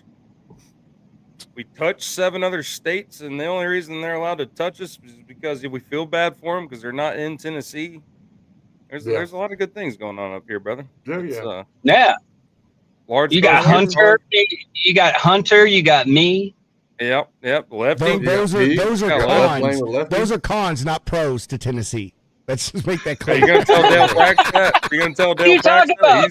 Hey, Tennessee is very happy with the tax deduction it gets for me being here. That's I bet it does. Yeah, I bet it does. It means we get some of our mineral rights back. See, we got this figured out. Yeah, we created moonshine. We created barbecue. Yeah, we created. We supply a lot of natural gas. Yeah. Yeah. Well, Hunter has all the claim to the natural gas. Oh, is that what it is? Absolutely. Y'all talk all the shit you want, man, because it'll take you and all 4 of those other neighbors to equal like half of the fucking GDP of the state of Texas. So, like, I don't care. You can talk all your shit about your barbecue and everything else. When it all goes to shit, we're the only state in the United States that could survive on its own. The rest of you are just shit out of fucking luck. That's false. That is not false. 100%. Fact check. I call for fact checkers. It is true. We grow and produce every single thing that we can need. All of the wheat, all the corn, all the beef, all the oil, every cotton. All of it. But that's fine. I mean that's so fine. What are you gonna take? But when you need nuclear weapons or something strong to handle your battles, just remember. Bro, with nuclear weapons, every person in this state is armed. Like you wouldn't even get to your nuclear weapons. You wouldn't have time to get to your nuclear weapons. We got the mountains, brother. We got the hills. You can't find we got the hills. mountains. I mean, you haven't heard about Dan Ridge and all that, where we got all the nuclear testing. Walk in some of our caves, brother. Come find us in the caves. I just want. I'm requesting Elon to come in here with some community notes. Yeah. Just look at that. Look at that. Even that guy. He didn't fucking move to Tennessee, did he? Nope. Didn't move there. But he's using y'all, man. He's using y'all. Tennessee's too beautiful to be doing that. In Memphis. He's got his largest computer set up in Memphis. Yep. What about your Muslim population down there? It ain't as bad as Minnesota. How about them apples? Okay. Ooh, getting deep in here now. He just got to worry about Austin. That's all. No, yeah, that's true. Hey, I wanted to drop in and say hi to you guys. Love you guys. Later, nothing but love. But I got to get back to the truck show. Be good, man. Y'all have fun, man. You got to get back to the truck show. You ought to be sitting there filming it. Come on, show us. I know that's right. Slacker. I went to eat. Look at it. Now, he tells us he's going to give us a teaser. Should have been filming the whole time. You should be live right now on your second phone. That's right. If you guys are still going, I'll hop back in here once I get parked. We're gonna end it here in a minute. Have good, Charles. Yeah. Because you sat there and said you were headed happy Father's Day to y'all. You too, my brother. Later, Charles. Hey guys, I'm gonna go in a bad zone here again, probably for the next half hour or so. It's been fun. I appreciate time. Yeah, for man. Sure. Appreciate you copping Sorry, out with us, Marco. Yeah, sorry, I Marco, flew off appreciate it. the handle there. No, Marco, we're no, you did not fly low, man. That's what we're about, brother. We're about hearing the real shit from the real drivers out there, man, from the That's real right. people That's out what there. it's about. You know, that's right. Jamming gears, man. You know what I That's mean? right. So no, dude, we're glad to finally have got you on. You know, we're happy that you figured technology out and we got you on, Marco. Well, You know, the Amish. He figured The out old the flip Amish phone. He man had to turn it here. around and it worked. That's right. The old Amish. That's a old good. flip phone. That's a Turn it good around, excuse. That's a good excuse, Marco. The Amish trucker, right? Yeah, we won't Amish tell Alex. trucker. I promise. Eli Oder. Yeah, just tell him it was Eli Oder's idea. Marco, hey brother, be good, be safe, and happy Father's Day to you, man. I hope you get yourself a nice fat steak dinner. Oh, I took the week off. I'm off till next Sunday. So yeah. Nice, Yep, brother. Hey, yep. pop it up in the recliner Thanks. and watch yourself some of that stupid daytime TV for the next week. You know. I don't watch TV. I'll be working. I got a lot of work to do. Office work. I got garage work, truck and trailer work. Yeah, he's got a honey-do list, and it's honey-do this, honey-do that. He ain't doing nothing else. This is all my stuff. So if I'm my honey, then it's a honey. Well, your truck is your next wife, so I'm just saying. Yep. She costs as much, All but right, she don't guys. complain as much. All right, Marco, be good, Marco. brother. Later, Marco. See you guys. Yeah. Well, So I I get guess outta I guess this is a Maybe perfect. I'll just kick you out. There he goes. Yeah, He perfect figured it out. segue to just start to wind down the show. Here, we've been going almost 3 hours. Yeah. It's been this has been a really good freestyle, man. Yeah, Friday good the 13th, piece dude. together freestyle. Yeah, man. Sure was. Lefty, dude, we were so happy you freaking came on and joined us, man. Like, it's good to see you again, I'm brother. glad I got the link. When I did, I said, "Oh, well, yeah, might as well join them."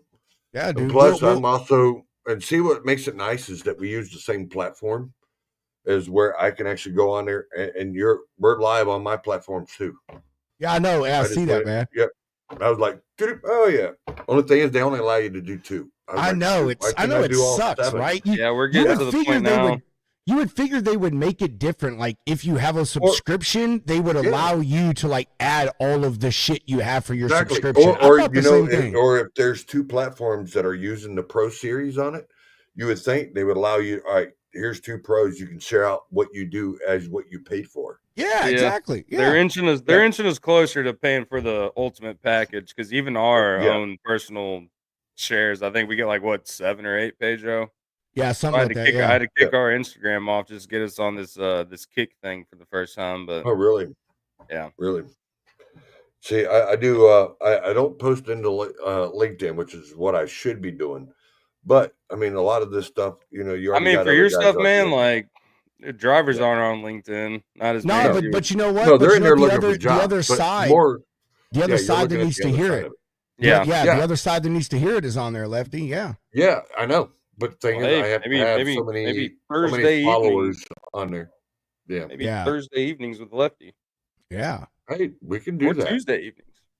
Tuesday or Thursday. I mean, we I can- like that idea of what you had. Yeah. Hey, let's definitely talk backstage after Yeah. we get done with this show. But let's Yeah, let's go ahead and put a go ahead and put an end to it, and we'll go ahead and let's put a little ribbon on top. We will do that, and I'm going to chill on the sponsor stuff for the show. I think our sponsors will forgive me for not running the commercial. We've had a great show. We've had great viewership, and their brand has been plastered all over the top here for the entire show. So I think they're going to be happy. Yeah. And so with that, what we will end it on is we had a fantastic conversation tonight. We had some serious drivers on the show. Lisa Leland Schmidt, they've got decades out the road. Marco, same thing. Lefty as well, has been out there for a while until he just recently had to get off the road. Jeff Dickinson, 40 years in the industry. We call him the godfather of logistics. So it's been a fantastic show.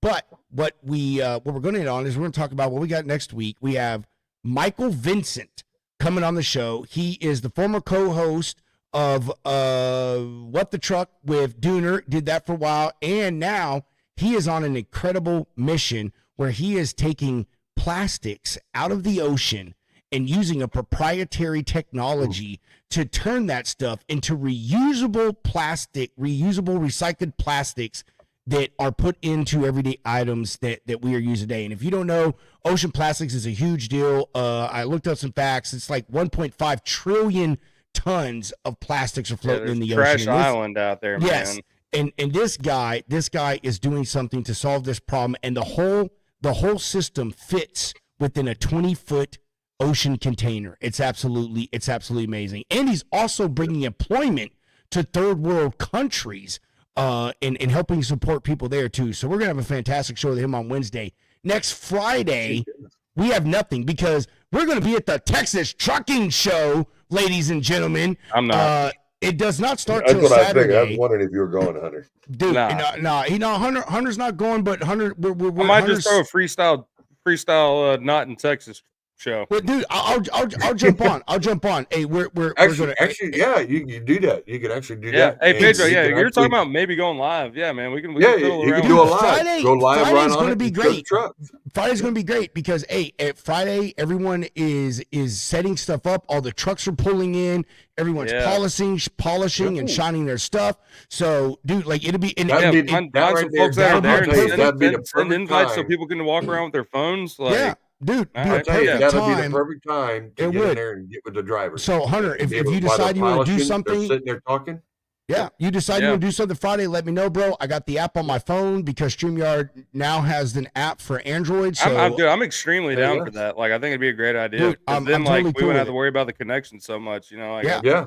Yeah, Lefty, you can hop on with me if you want to, brother. We can. yeah, we could do that. Yeah. and it'd be, And then it'd be the other great. thing is, and then when you do, you see this Asian looking dude, don't think he's out there to rob you. That's just Mother Trucker. He just stopped by and aggravated. Oh, Alex, I'm a bust his balls when I see him. You need to. You need to tell him this is from Lefty, and he'll understand. I love fucking with Alex. Alex is such cool people, man. He's such a good guy.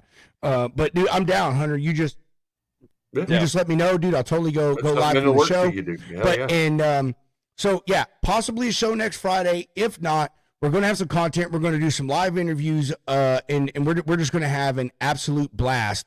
Next week at the Texas Trucking Show in Houston, Texas. It is at the NRG Center. It is free to attend, and if you do attend, please hit the Logistics Lounge up on any of our socials and let me know that you are there because we are throwing an after party at Kirby's Ice House Saturday night with the Greater Houston Trucking Association. And we're going to have an absolute blast. I'm going to be there doing some giveaways at the show, and we're going to have some VIP bands and stuff to give away for the after event. It is going to be a fantastic weekend. Going to be all kinds of truck builders there, all kinds of industry leaders. It's just going to be a blast. So if you're going to be in the Houston area next week, come hang out with us. Yeah, for sure.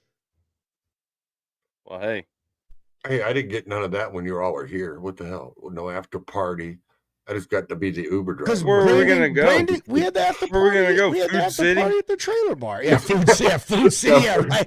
Fucking Oh man, we drive-through just we go down to Caesars. State Street.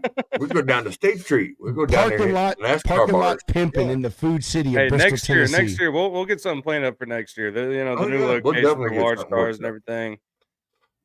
Oh, Miss Haley. Yeah, Miss Holly. Yep. That's you remember when you seen the old Max that were sitting on the flatbed trailer? Yeah. Right. Uh-huh. Her husband was driving the Pete. Oh, nice. Really? Yeah. Nice. We got some That's footage of who- that stuff. Yeah, Mr. John Williams. That's his wife. Yeah. Well, heck yeah. Yeah, Well, it heck was yeah. You pretty have to next show we're at together. You have to introduce us to him or Holly. If you and John see Mr. Freight Hound and I walking around, we go to Now, the majority of the truck shows. If you're talking about going to the Mayberry show, you'll see him there. Yeah, You'll Right on. definitely see him there because their boss, which is a really good friend of mine, he will bring his trucks down there to show. Let's go. Okay, yeah. Nice. Yeah. I don't know if It'll I'll be be there. something we do. Hunter will for sure be there. He's already talked to Brandon about it, so Hunter will for sure be there. But I'm going to try Oh, to you do talk my to best Brandon to go. too? Really? I mean, what the? Brandon's the I'm just homie, kidding. man. Brandon Hey, is the Brandon. homie. Brandon is my brother. What are you talking about? Yeah. That is the brother. If you notice, you looked in the bar trailer. You looked up on the bar trailer. You seen on the Mhm. ceiling. Yeah, he's the only one that's got one besides Troy Massey.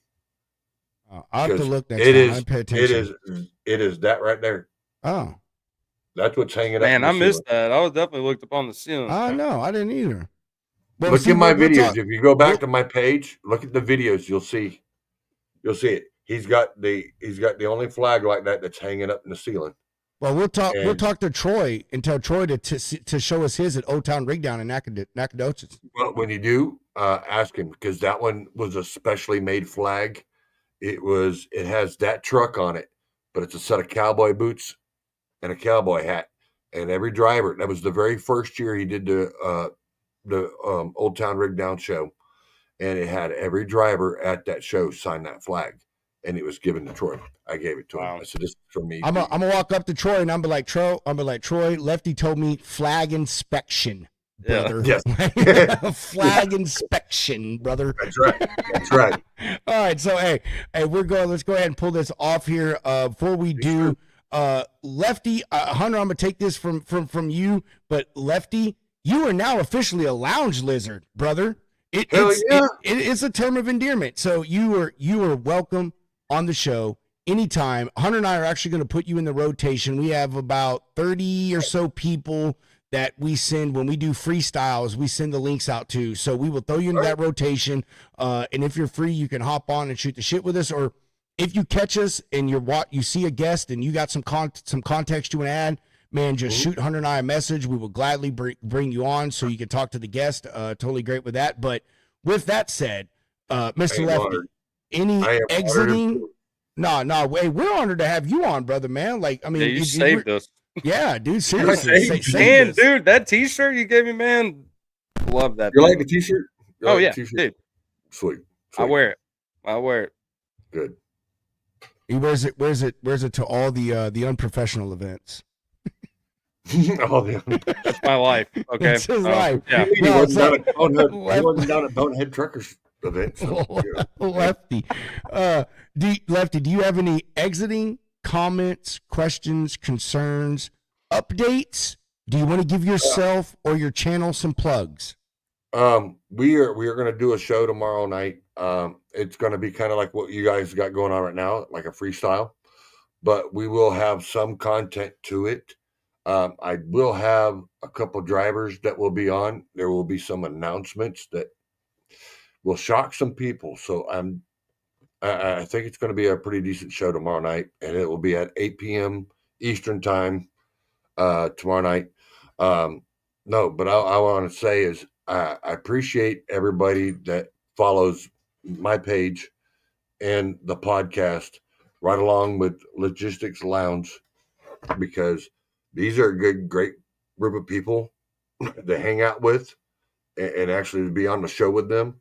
And I appreciate all the stuff that they do for Left Lane with Lefty, coming on, commenting, liking, sharing. I greatly do appreciate it. I share all y'all's stuff, try to get, because if we don't help each other out, we ain't going to get nowhere. And that's just the way it is. And amen. But my thing is, everybody just be nice to each other out there on the roads right now, because there's a lot of stuff going on. And if you're heading to any of these cities, just keep the doors locked. Try to stay outside of them as much as you can, unless you absolutely have to. But yeah, just be aware of what's going on. That's right, man. You hate to bring it up, but actually, I'm gonna just shut up. I'm not even gonna say that. Mr. Hound, any exiting comments, questions, concerns, updates, or plugs? Great show today. Plugs next week, next Tuesday, 12 o'clock Central Time. Dre's Junkies. We have Mr. Tyler Sellers on with DreRace.ai. Gonna bring some cool stuff to the table. And then that evening, I think it's 5 o'clock Central Time to 6 o'clock Central Time. Me and Mr. Steve Talmo, Dirty Dre, will be on XM Radio with Mr. Charles Gracie. We're crushing cans with the Dre's Junkies, so check it out. But yeah, tune into our shows next week. Everybody keep that shiny side up, and as always, stay tuned for updates. That's right. Stay tuned for updates. And the last thing I will add is everybody have a great great rest of your Friday. Oh yeah, and happy Father's Day to the fathers out there. In case you forgot, it is Father's Day this weekend. Fucking Hunter, you ain't even a father. Be quiet. I'm playing. Hey, I always check the mail. Stole my thunder. I always Hunter. check Stole the my mail thunder on Father's Day. Stole my thunder. Yeah, You never know when it exactly. comes in. Hunter, what you just said. Happy Father's Day to all the dads out there. From one dad to another, you know, all us dads, we know the stuff we do. We don't get the love and the glory that we deserve, but you know, hey, we're all here. You're all doing it. You don't ask for the glory. Let's get that one day. Appreciate yourself, whether it be a quiet space, a quiet time alone from everyone, whether you're going to a car show or a truck show, maybe you're going to the range and shooting some pew-pews. We hope you have a wonderful Father's Day weekend, and we will see everyone next week. As I always say, chunk them deuces. Mr. Hound, roll that beautiful bean footage. Yep. The views and opinions expressed on this show by its guests are not necessarily those of Lounge Media Group or the show host. So if you sue someone, make sure it's the party responsible for hurting your feelings. Also, grow up, be an adult, and understand not everyone thinks like you. And that's okay.